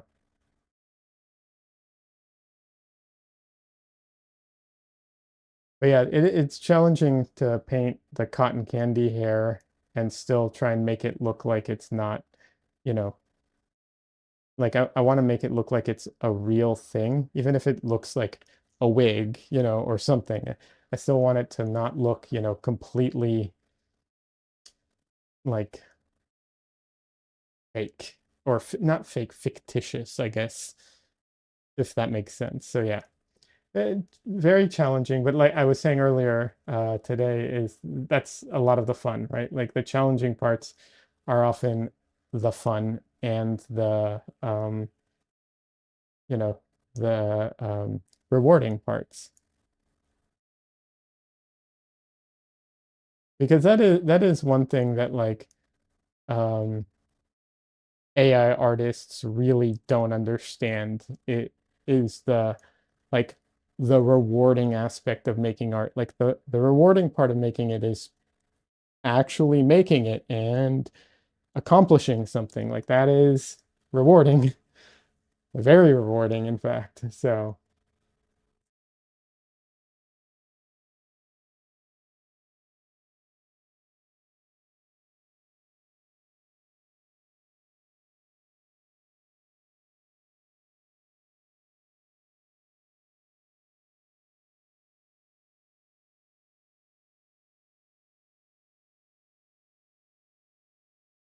that was one of the things that I think like was so, for me, was so difficult to understand when when the AI art stuff started coming out and started becoming a thing. I think that was the part that like I struggled with so hard, was trying to understand like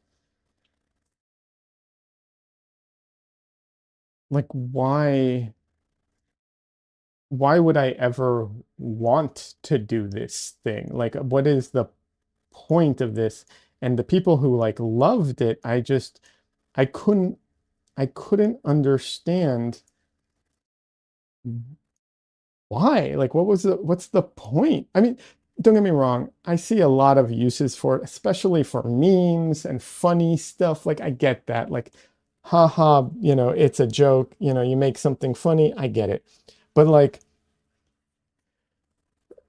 the idea of like making art that I don't actually make, like, I mean, I love art that I don't make as as someone who appreciates art, but appreciating art and, loving and even collecting art, is very different from making your own art. I just couldn't, I just couldn't understand um, why anyone would want to do this. I just couldn't understand it. Auburn says, yeah, I also don't understand. I prefer not AI art. Yeah, yeah, I get absolutely. Yeah, I couldn't I I couldn't understand why anyone would want to do this. I think I finally kind of understood it. And this is like kind of the best like understanding I can come to is that the people who want like who there's all kinds of reasons to use AI art or to make AI art and use it for different things. Usually it's all about making money. Hold on. Des says, I think they don't have the artistic skill they wish they had and use the tools to produce images, and then they get praise and feel artistic in their own way.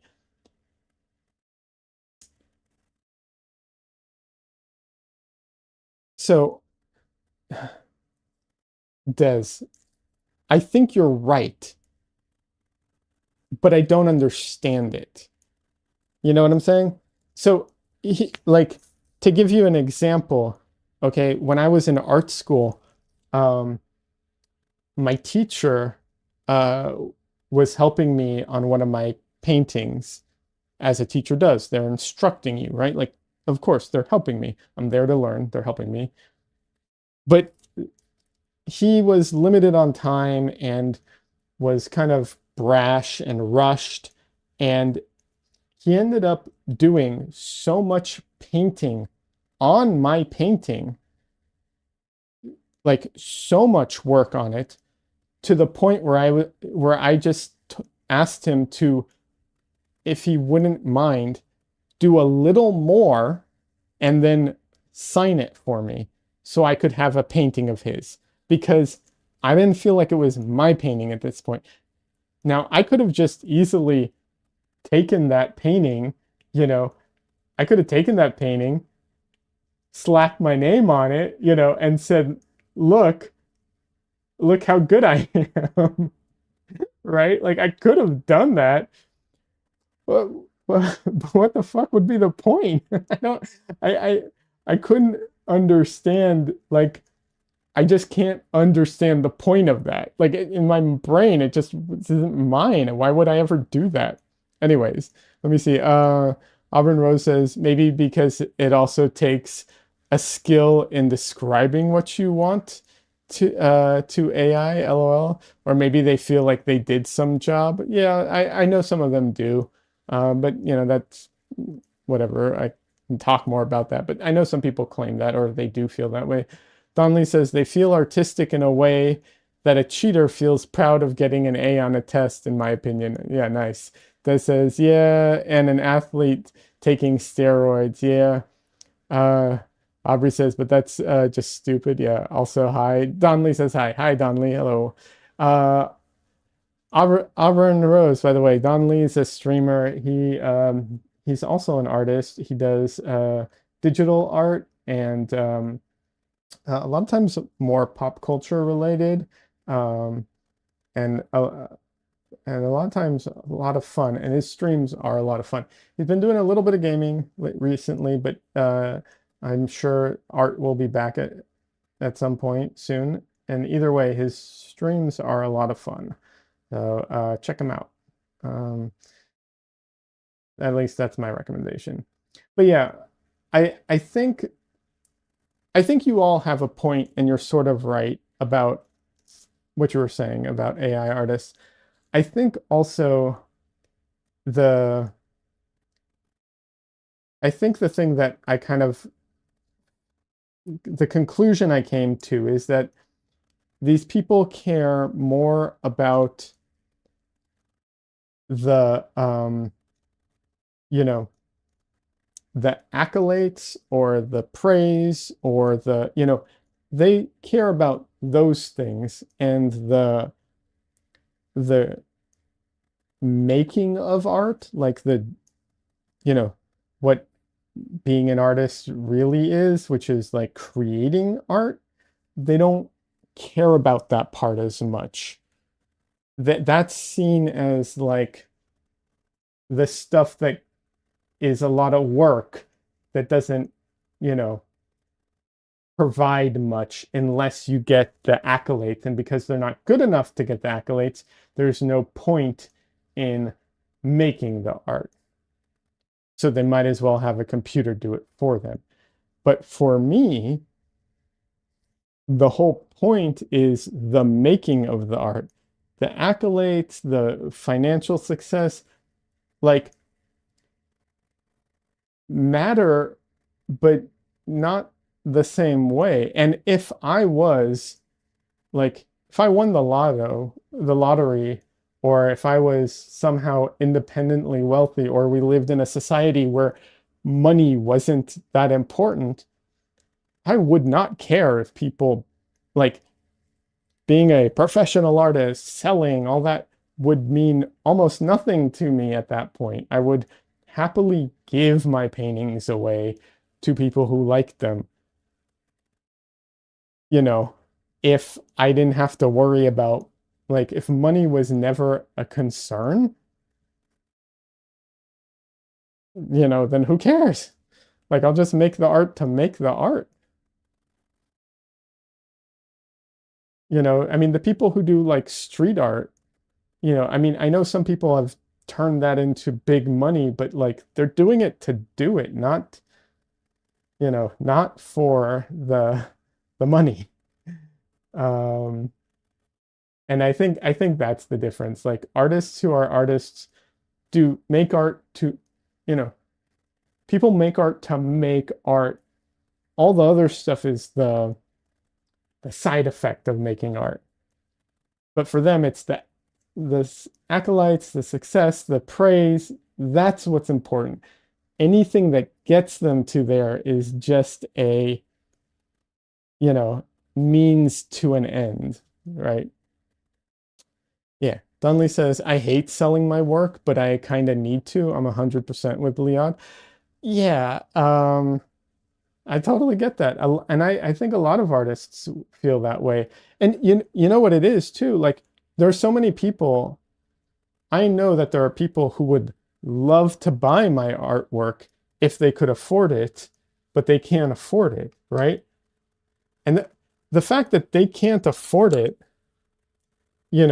doesn't mean that they appreciate it any less than people who can afford it, right? So, like, it's infuriating to be in the position where I know someone would love to own one of my paintings, but I can't, like, I mean, don't get me wrong, of course I can give them one of my paintings, but I will eventually run into the problem of, you know, not having money, right? Like, like it's a that's the issue, right? But yeah, absolutely. It sucks because I know that there are people who would absolutely buy one of my paintings if they could afford it. And I would absolutely give it to them if I could afford it.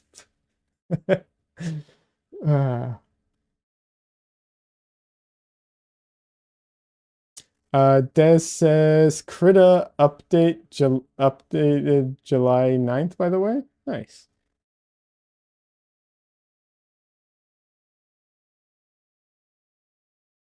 For anyone who doesn't know, Krita is a free open source drawing digital art software that's really good.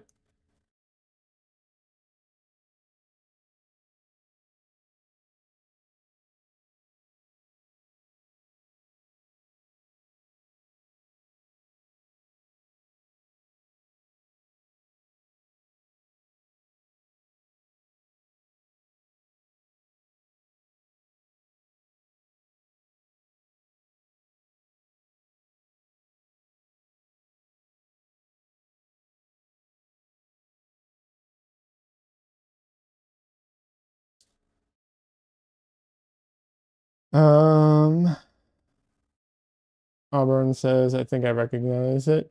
Yeah, it's a good software. Don't get me wrong, I don't know that I'd say it's the best software out there, but it is free, open source, and I love their approach to it. And yeah, um so I'm really I'm happy it exists, and B, I'm happy that it is such a good software because it really is. Like you can like there might be things that like other software are a little more convenient with or a little better at or whatever it is, but you can 100% make absolutely professional level work on it, no problem. Absolutely. That says I've done some decent work with it. I'm happy. Yeah, absolutely. Dunley says I haven't downloaded the update yet. Yeah. So, I think so. I'm really happy that, you know, um, that it exists, and I support, you know, open source projects like that. Absolutely. When I can, I support them, and when I can't support them financially, I at least, talk positively about them because I think it's a great thing for artists overall.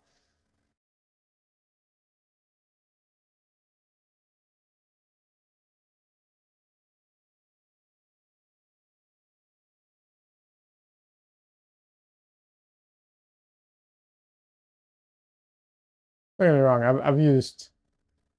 I don't want to say I've used every program out there, but I've used a lot of the programs out there. So, um, you know, I've played around with a lot of them in the past. So there's a lot of good programs out there. Just depends what you need it for.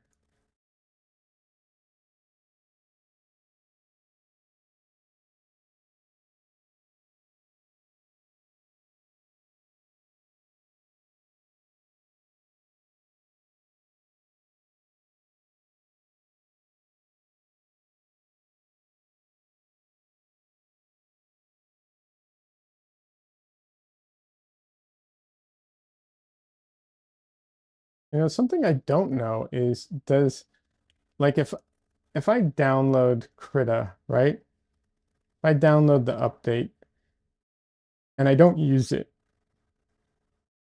um, does that affect them negatively because I used like bandwidth to download it? Or does that affect them positively because they can say, look how many downloads we have? I don't know. I just thought about it because I was thinking I should update my Krita because I do have it, but I don't. Donnelly says, don't know. I downloaded it and I played with it to test it out, and then I kind of just left it because I didn't really have any need to, keep to do anything with it. Um, but it just brought up the question in my head, like, does it have it?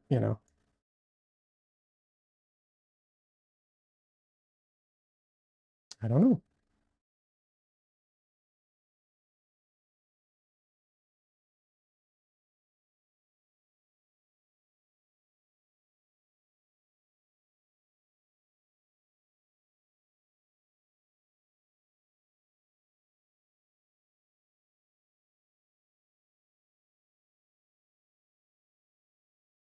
I don't know if you can see it on this on your screen very well, but this right here is a challenging point. And what I'm trying to do is, even though the value is going to be almost the same between this and this because they're both kind of in shadow, I'm trying to make this cooler and this more saturated and, for lack of a term, redder and more vibrant, so that you can see the difference between the two, but value wise, they should be almost identical because they're pretty much both in shadow.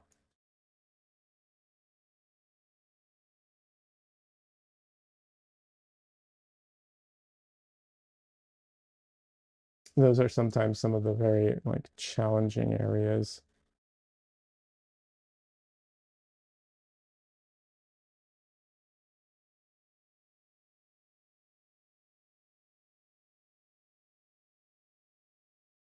Oh, so I have so I have this commission that I started working on. It's a book cover for an independent writer who, you know, wants a book cover, obviously. Anyways, the reason I'm bringing it up is because I didn't know originally if it would end up being like an oil painting or a digital painting. We're going digital because it just makes more sense to go digital for this type of work. However, I might get the opportunity to actually use my copy, my copy of Rebel, or yeah, I guess Rebel Studio 7. I bought it when it was on sale, and I haven't really, like, I played around with it a little, I tinkered, but I haven't had any good use for it. But this might end up being like a legitimate good use case for it for me. So I might actually get a chance to, you know, make something with it finally. And for anyone who doesn't know, Rebel is a software that imitates real world media. So it's supposed to like make watercolor that looks like watercolor, and so on.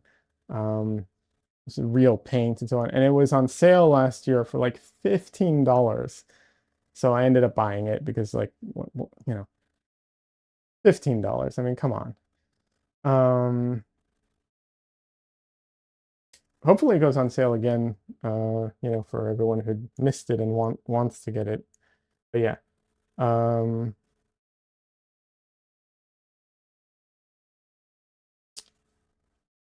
so mm. So yeah, I might get a chance to use it because it is so good at replicating real world media. Um, it seems like one of the better programs at it. Donley says, cool, what artistic emulation of Rebel 7 were you planning on using? Des says oil paint. Des is right, oil paint. Yeah, oil paint.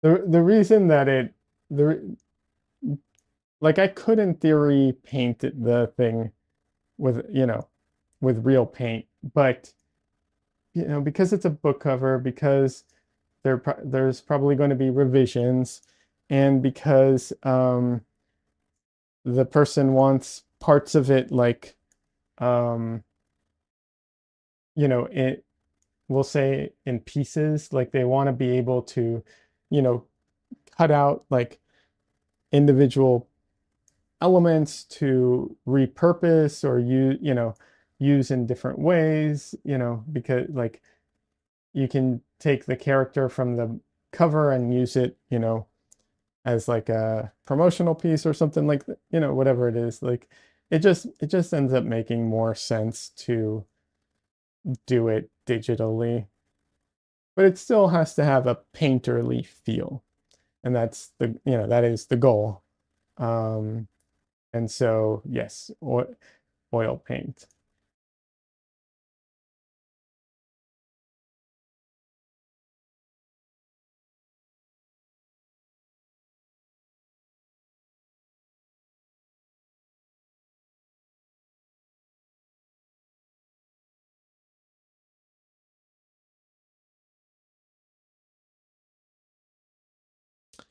Auburn says, I need to go soon. It's really fun and chill here, but it's kind of late for me and I need to go to sleep soon. Hey, no worries, Auburn. No worries at all. I stream generally twice a week, Sunday and Wednesday. Wednesday, it's usually at night, but night for me, Central Time. But sometimes it's during the day, kind of depends. We also have a Discord. I announce there when I'm streaming. And if you have artistic questions or you want to share your art or look at art, it's also a great place to hang out and, be a part of things. But yeah, it was great having you here. Thanks so much. Thanks so much for hanging out, asking good questions, having a good conversation. I appreciate it. It really helps me, you know, make the stream better for everybody because when I'm just by, when there aren't a lot of people, it's a lot harder to just rattle stuff off. So I appreciate it. I appreciate you being here and have a good night. Thank you, Des.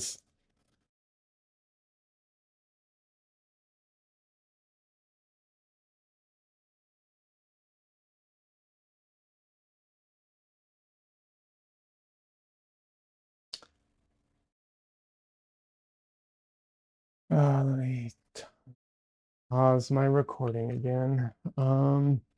Let's see.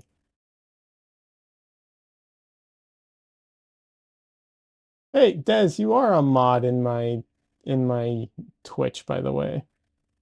Auburn says, thank you to Leod. Good night, everyone. Yeah, good night.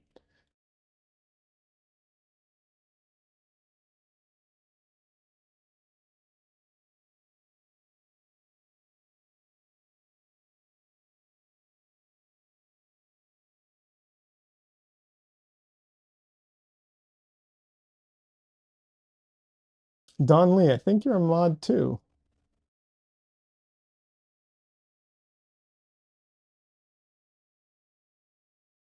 Wait, you're not? No, wait a second. That's not right.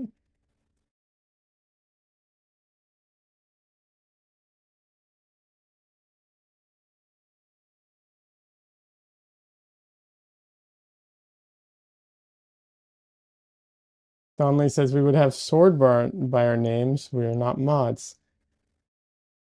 What am I missing here?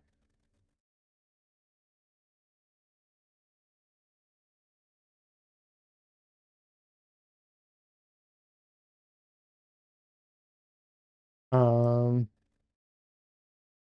Hold on.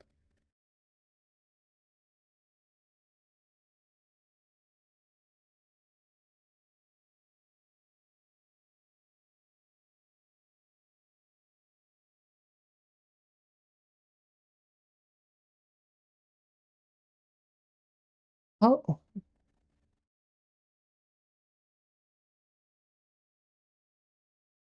Okay. No, that's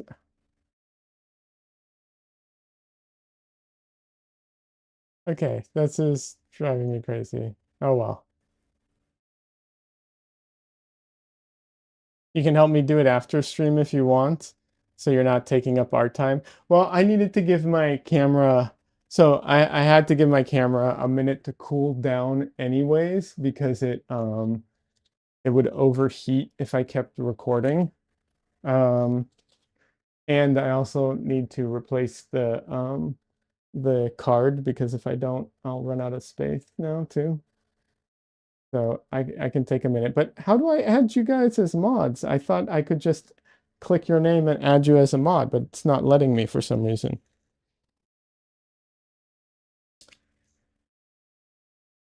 I thought it was easy, but now apparently it's not easy. I don't know.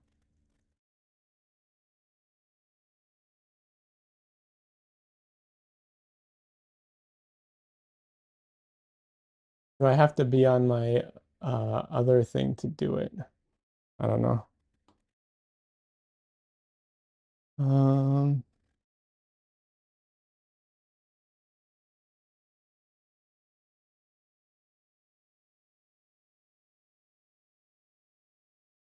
I think you just type mod and then,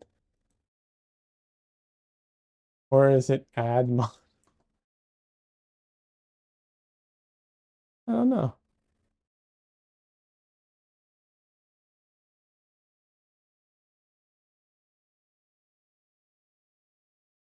Um,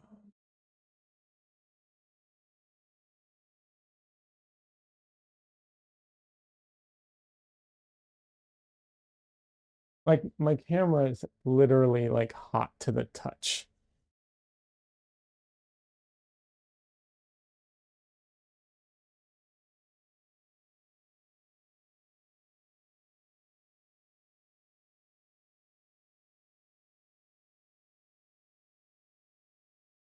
Yeah, it's mod at Donley. Okay. Let's see.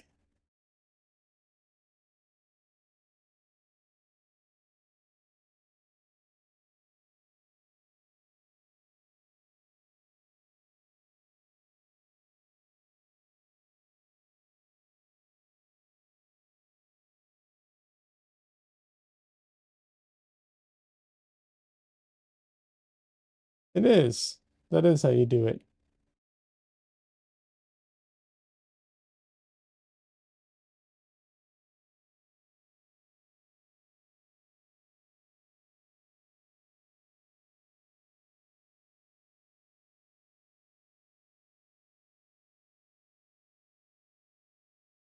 Yes, you be modded.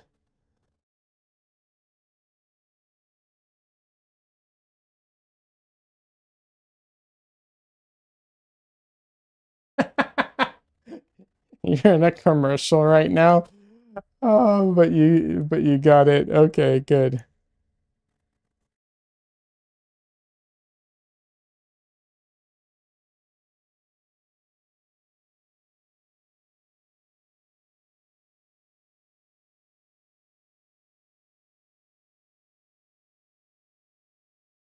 The sword. Okay, you're right. You know, you got the swords. You're right. I apologize. I didn't know what I was talking about, clearly. I mean, that's one of my biggest problems is that I don't know what I'm talking about when with Discord, not Discord, with Twitch half the time.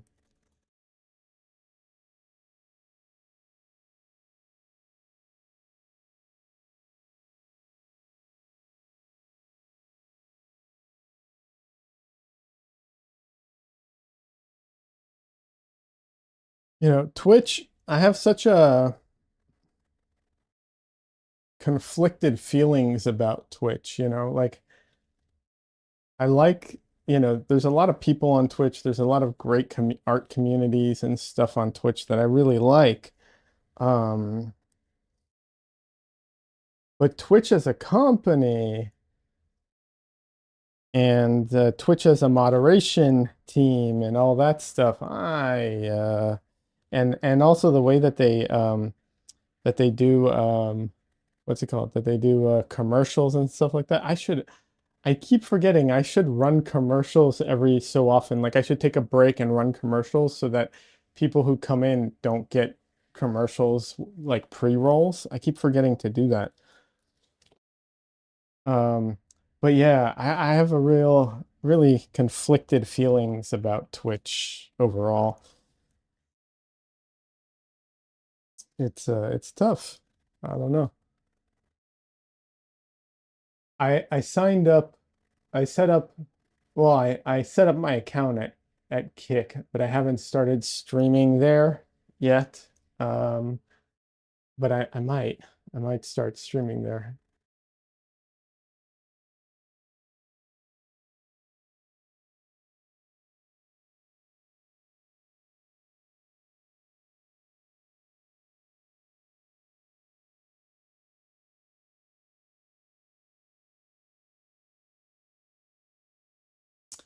Donley says, I've never done the / mod name before either. I've always done it in the sign roles section. Oh, nice. Well, Des, thank you for helping us figure this out. I appreciate it.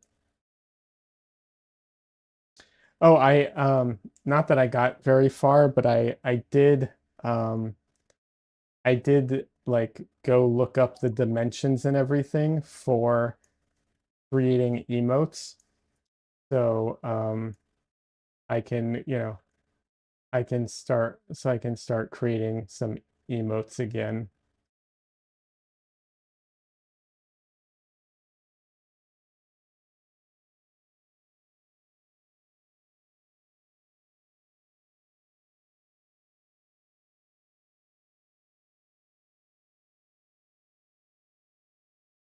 And I think I started looking up if I can make emotes on YouTube, but then I think I got distracted and didn't end up finding the answer.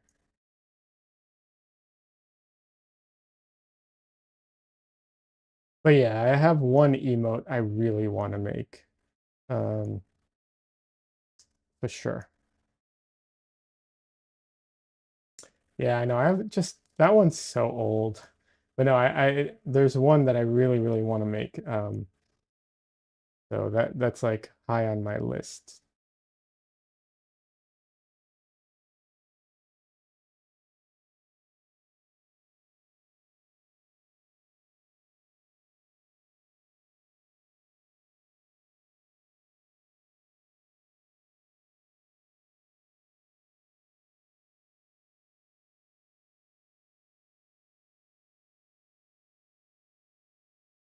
And unlike that drawing that done for my current emote, this one will be made specifically for an emote, so hopefully it'll be a lot clearer than the Godzilla one is.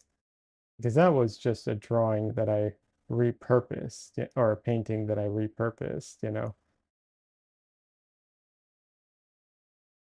which is very different than, you know, making one purposefully for it.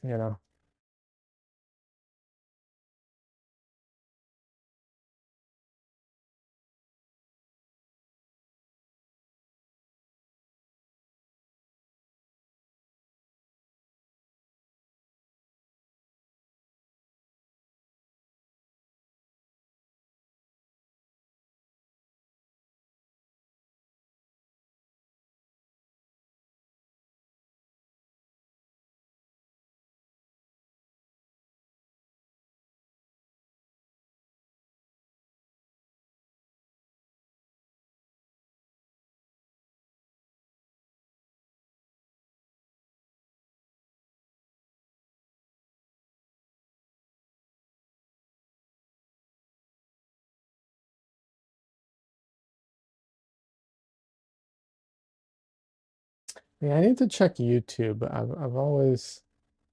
I keep meaning to and I keep forgetting.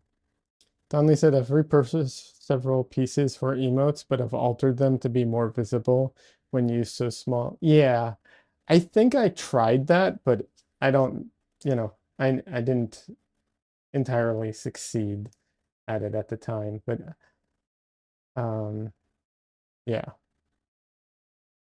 like both of these, yeah,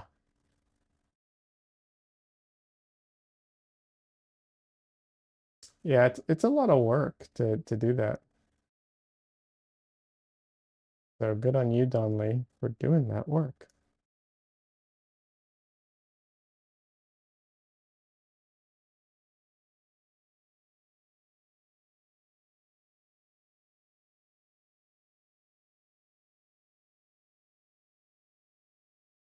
So her sleeves have stripes in them. I'm not going to do the stripes until the end because what I'm doing is the color of the sleeves without the stripes. And then at the end, I will put the stripes on, and that way I can get the all the color changes, and tonal changes to match. So, uh, yeah, something to think about, like when you're just for people who don't have experience with this. If you have to do something like that, a lot of times it's better to leave it until you have all the structure of everything. And then you can add the darker color on top, but you can adjust its values as you go to make it appropriate.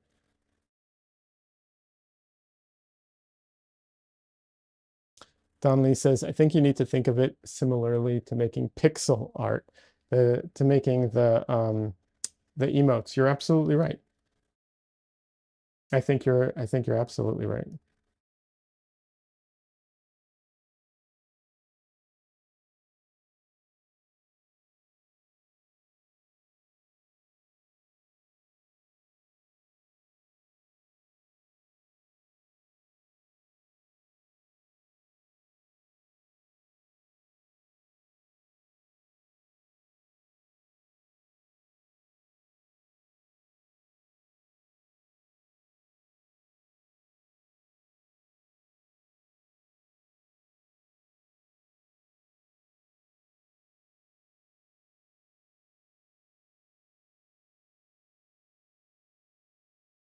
I don't have a ton of experience doing pixel art, personally. So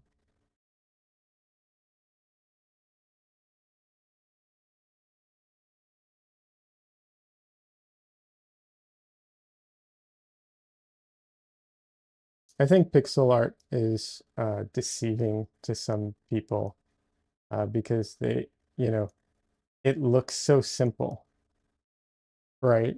And so I think some people think, ah, it's just pixel art, it's easy to do, but you know, it the the extreme limitations of it actually can make it very challenging.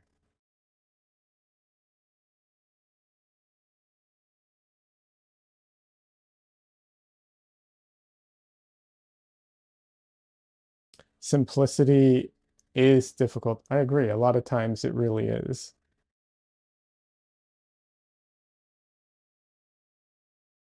It also makes your mistakes uh, more evident a lot of times too. Yes, simplicity is often very, very difficult.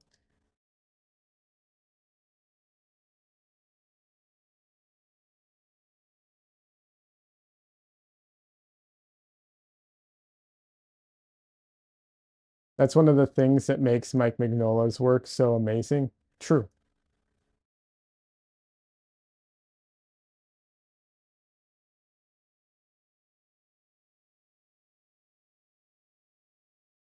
Yeah, emotes are difficult to make show up. Can't use teeny details, and you need colors that pop. Yeah.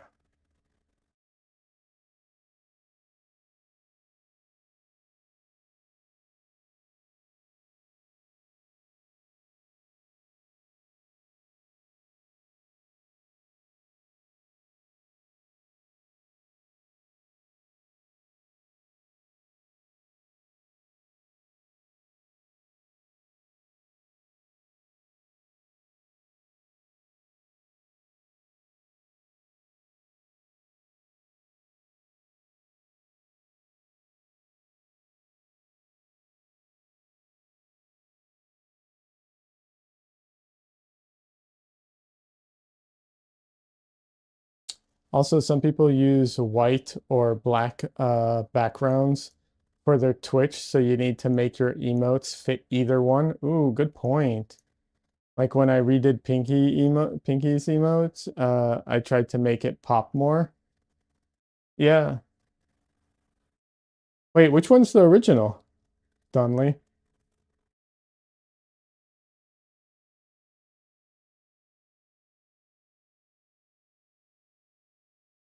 The pink one, right? Yeah.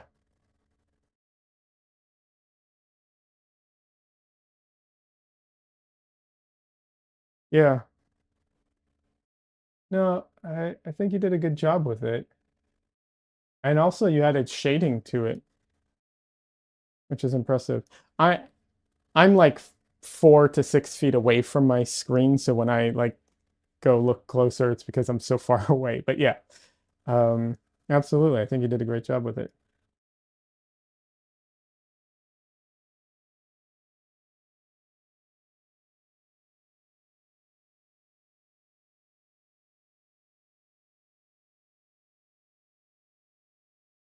And if there are eyes, you have to make them bigger than normal. It's a whole different sort of skill. Yeah.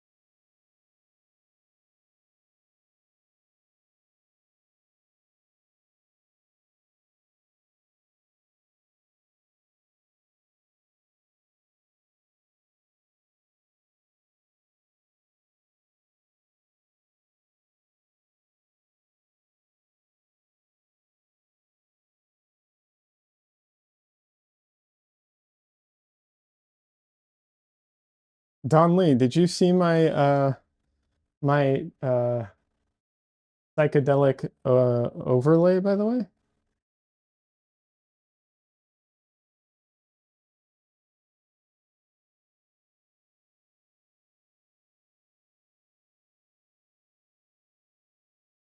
For stream? Yes. You guess not. All right.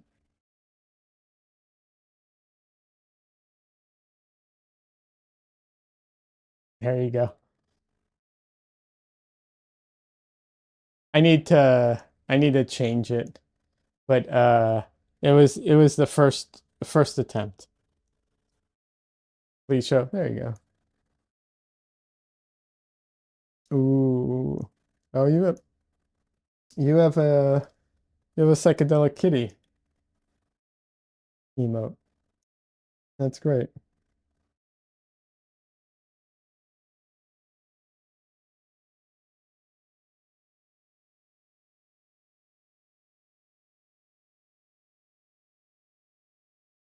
Yeah, it's there's a few issues I ran into with it. It's too fast, is one. And um I I don't know why I'm doing something wrong because I export things with an alpha channel to be clear, and for some reason you know, it's not I'm not able to use the alpha channel, so I have to key out the the black. But I do it with the alpha channel, so I don't know what's going on. I have to figure it out. Because I think I'm doing all the steps right, and then I do it, and it doesn't work. So I don't know if I'm not doing it right, or if I'm not bringing it into OBS right. Somewhere I'm doing something wrong. I just don't know what.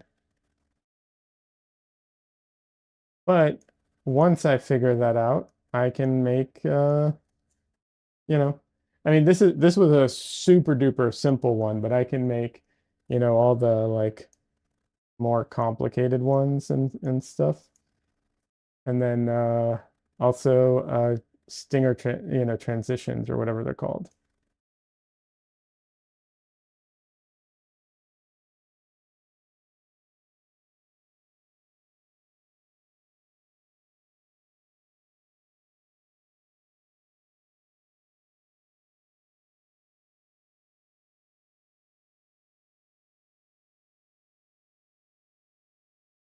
Frustrating. Yeah, it is a bit frustrating. And I'm sure, sure I'll figure it out eventually.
It looks good. It's cropping off your Twitch logo. True. I can switch the order and cutting off the simulcast text. But it's a nice change. Well, thank you. Um, I appreciate that. And yeah, I can change the I can change the order. I kept it off most of the time because it just I felt like it's too fast, and I don't like how like frantic it is. And it's not, I mean, it's not frantic, like it could be way worse, but it's still, I feel like I wanted it to be like a slow, you know, very slow kind of change, like slowly morphing, but this was just a little too fast. I thought I would be able to slow it down, but I can't slow it down. Also, it looks like it cuts at one point, and I wanted it to loop. Yeah, see, it cuts, and I wanted it to loop. So, hmm, it's all right. I can figure that out. You know,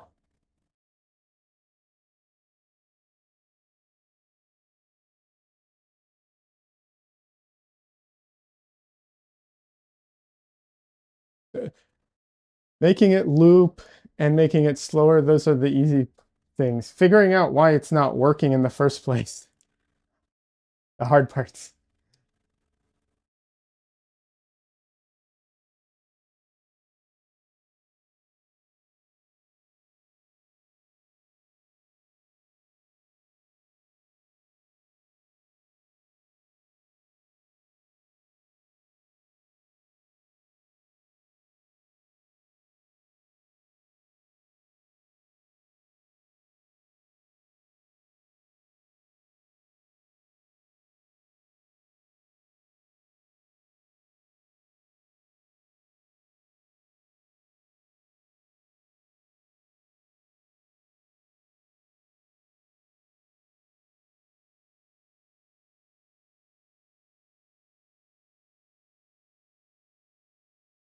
I agree, a slower pace would be nice. Good to try stuff. You'll be able to figure it out. Yeah. Yeah. And, um, and this is all coming from like trying to do some motion graphics stuff so that I can do more stuff in my videos. That's where this is all like coming from.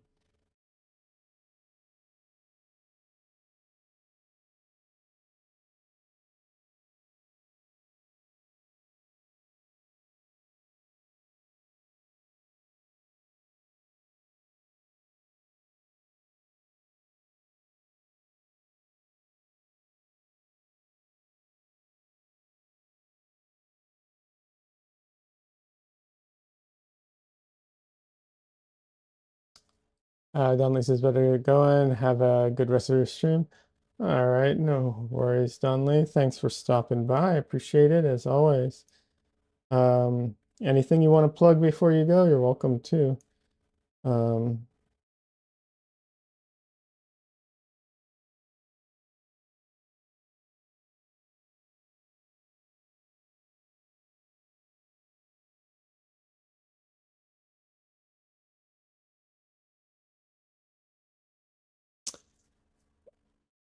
oh wow, I'm getting close to the 3 hour mark today, huh? Oh, I guess I'll just try and hit the 3 hours today. You're planning to stream tomorrow? Might be half art, half game. Nice. Awesome, man. Well, have a good rest of your weekend, and I will see you later.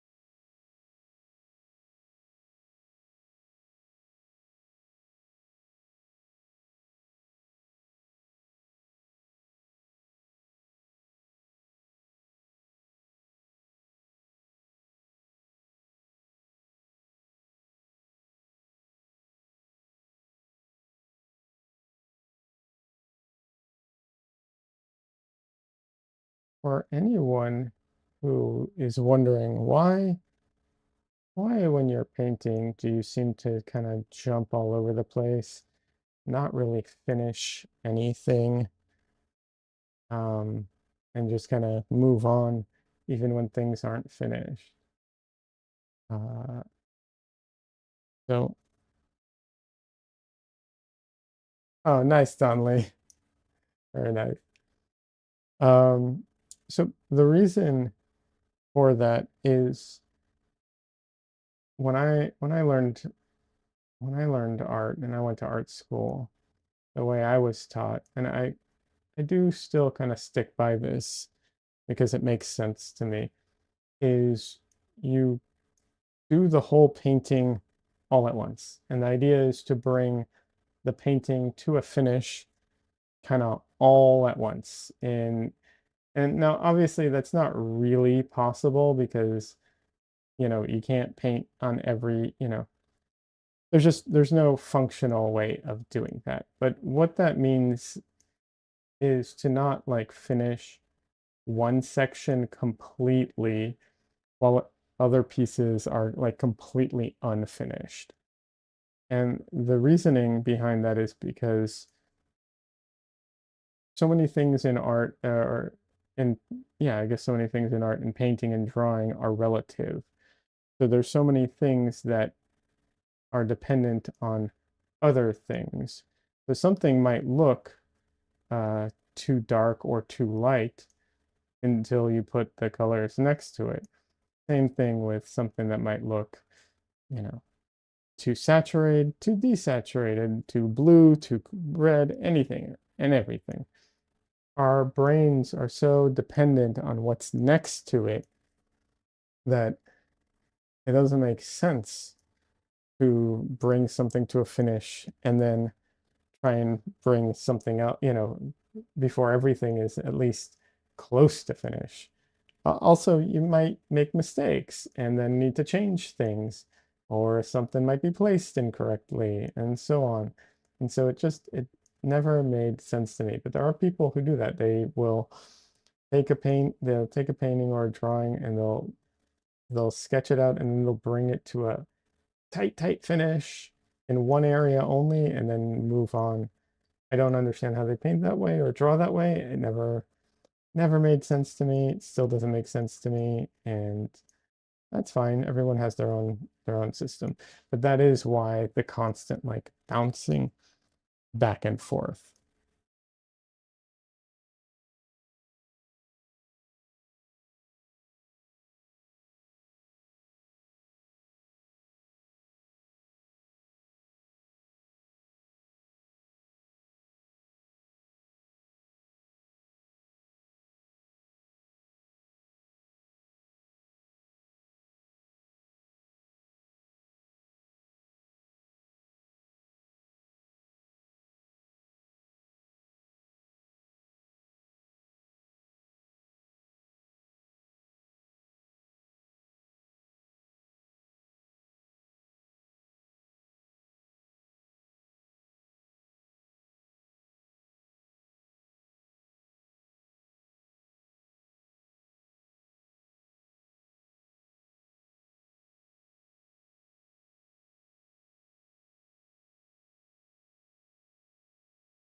Ah, there's a hair.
Trying to get those proportions right without it looking weird.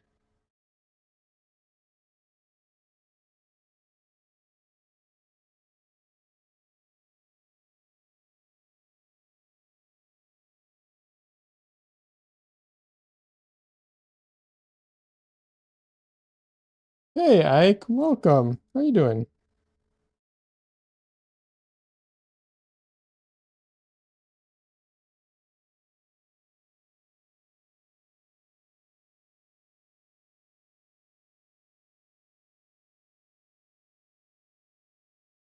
How have you been? I'm okay, thanks. Hope you are well. I'm doing okay. Yeah, a bit of a departure from my normal, portraits this time. I'm trying to do something a little fun and challenging, just lighthearted. I'm taking a VTuber's model and I tried drawing, like I tried using a photo reference of a person and applying it to them and then painting it. Yeah. I'm taking a break from YouTube because I'm busy with work. I feel that. I feel that.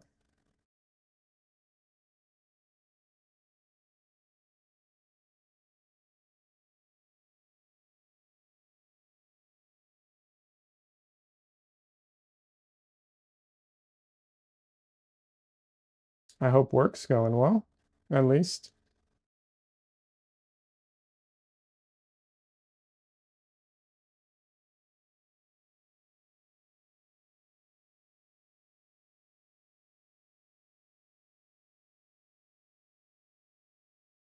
Yes, work is busy, but fine. That's good. I am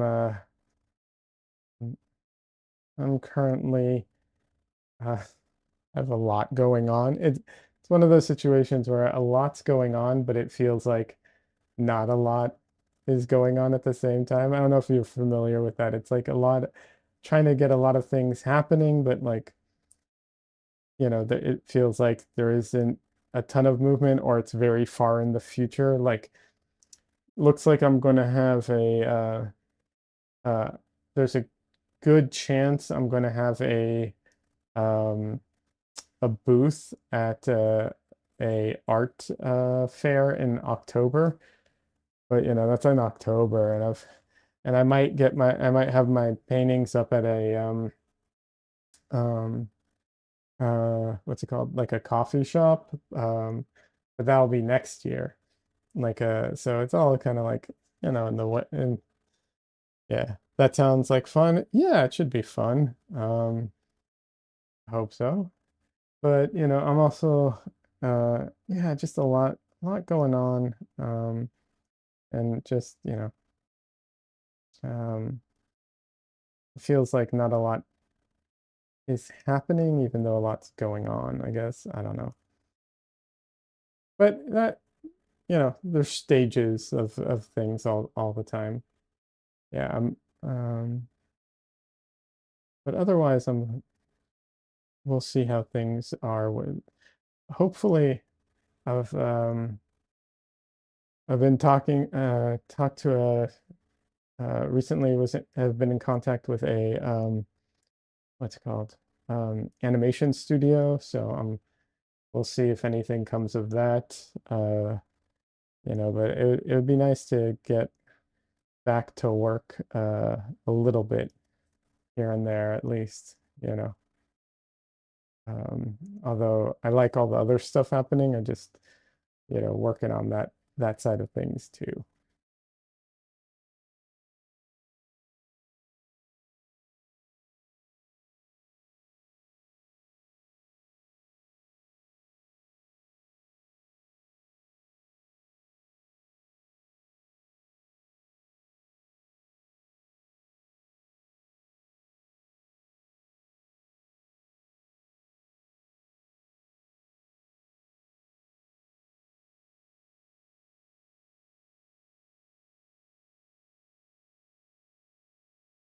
I don't remember, I apologize if I got things confused, but what is it you do for work if you feel comfortable sharing? Um, is it art related? It is, right? If I remember correctly. You don't have to share anything you're not comfortable sharing, but yeah. Um, is it project based? Like you're going to be on this for a while and then you're going to be off for a long time, or like is it that kind of thing? App development. Okay, got it.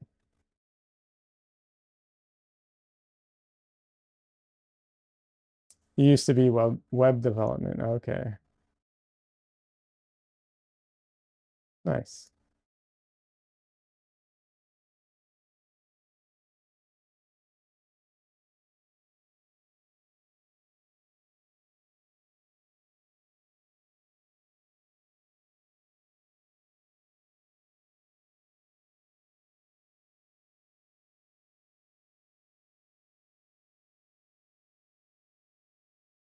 You started learning how to use watercolor recently, but I haven't made anything good yet.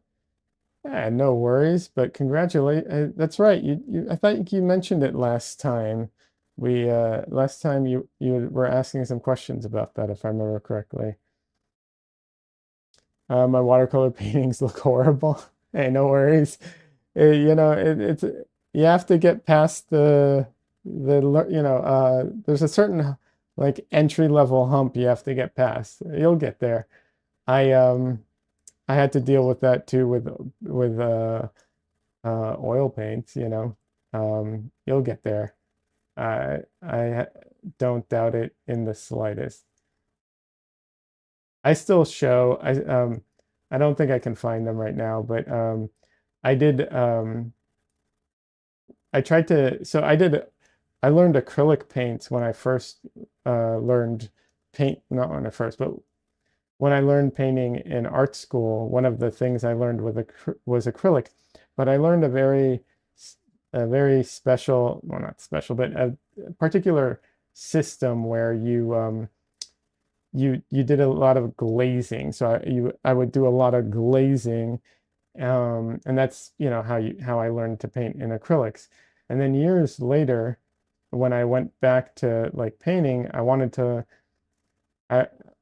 to give it a shot and see if I could paint in acrylics a la prima without having to, because I didn't want to touch oils if I could avoid it because I was afraid of them for some stupid reason. Um, and so I tried acrylics and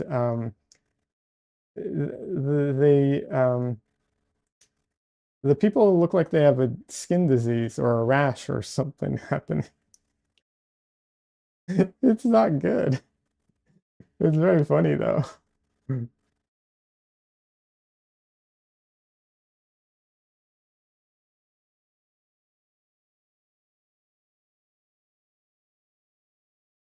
Okay.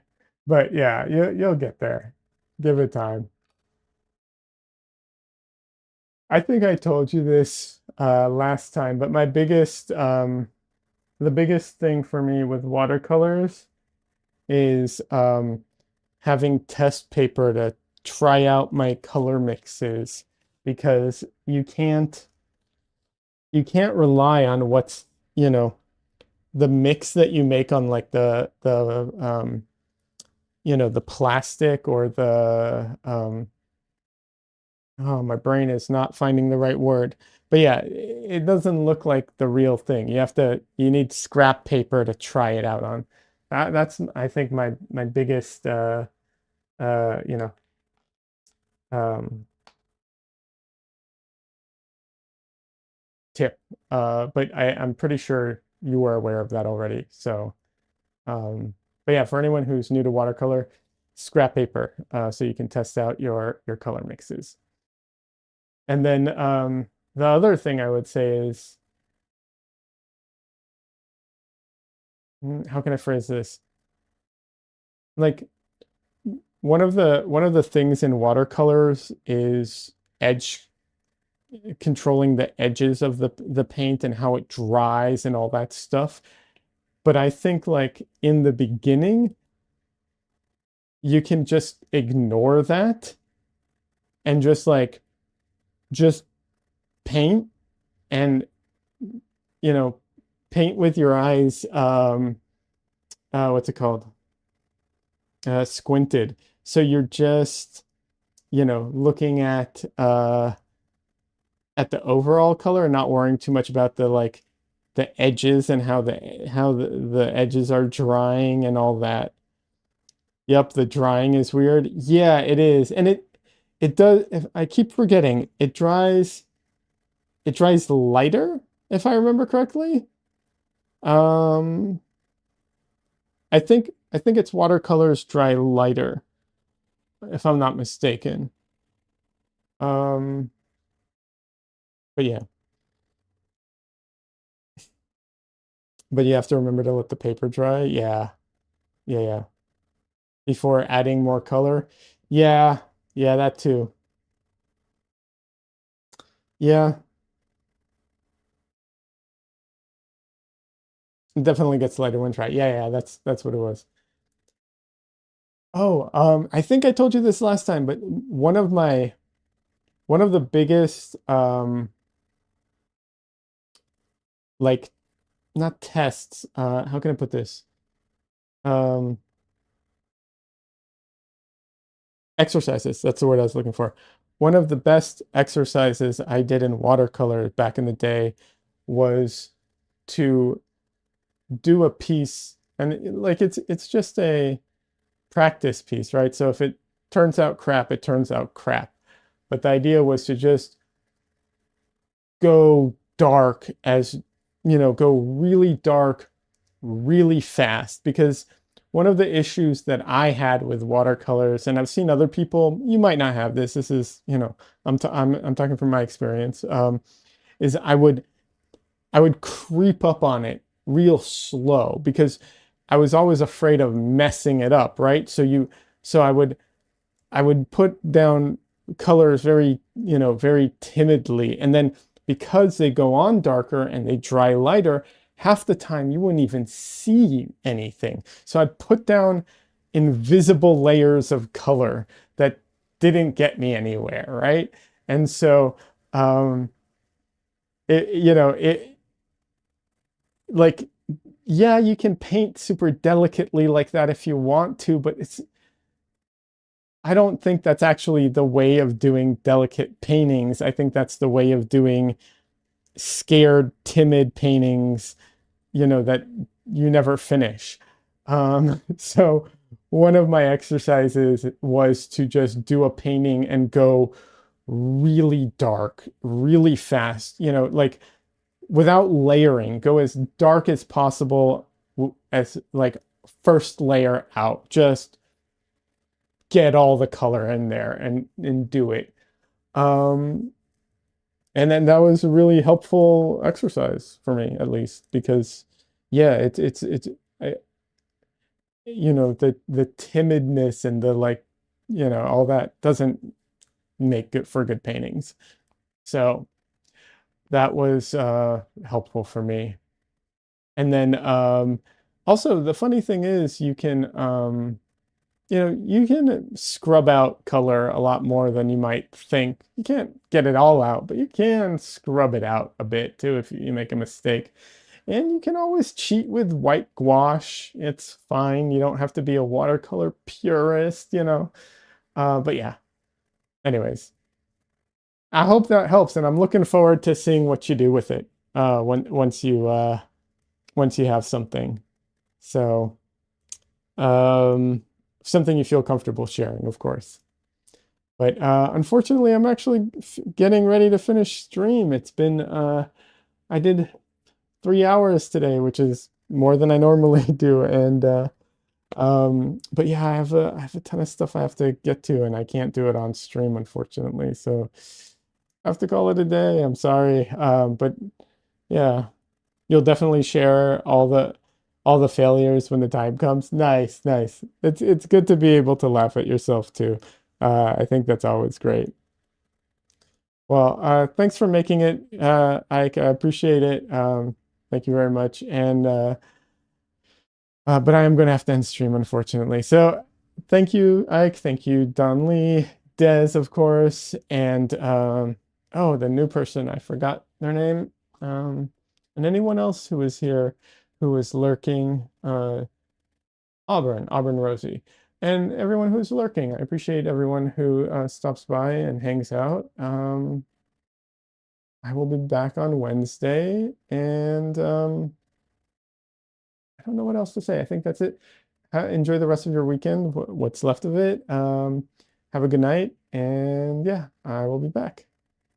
Enjoy the rest of your night. Thank you very much. I appreciate that, Ike. Have a good night, everybody. Bye.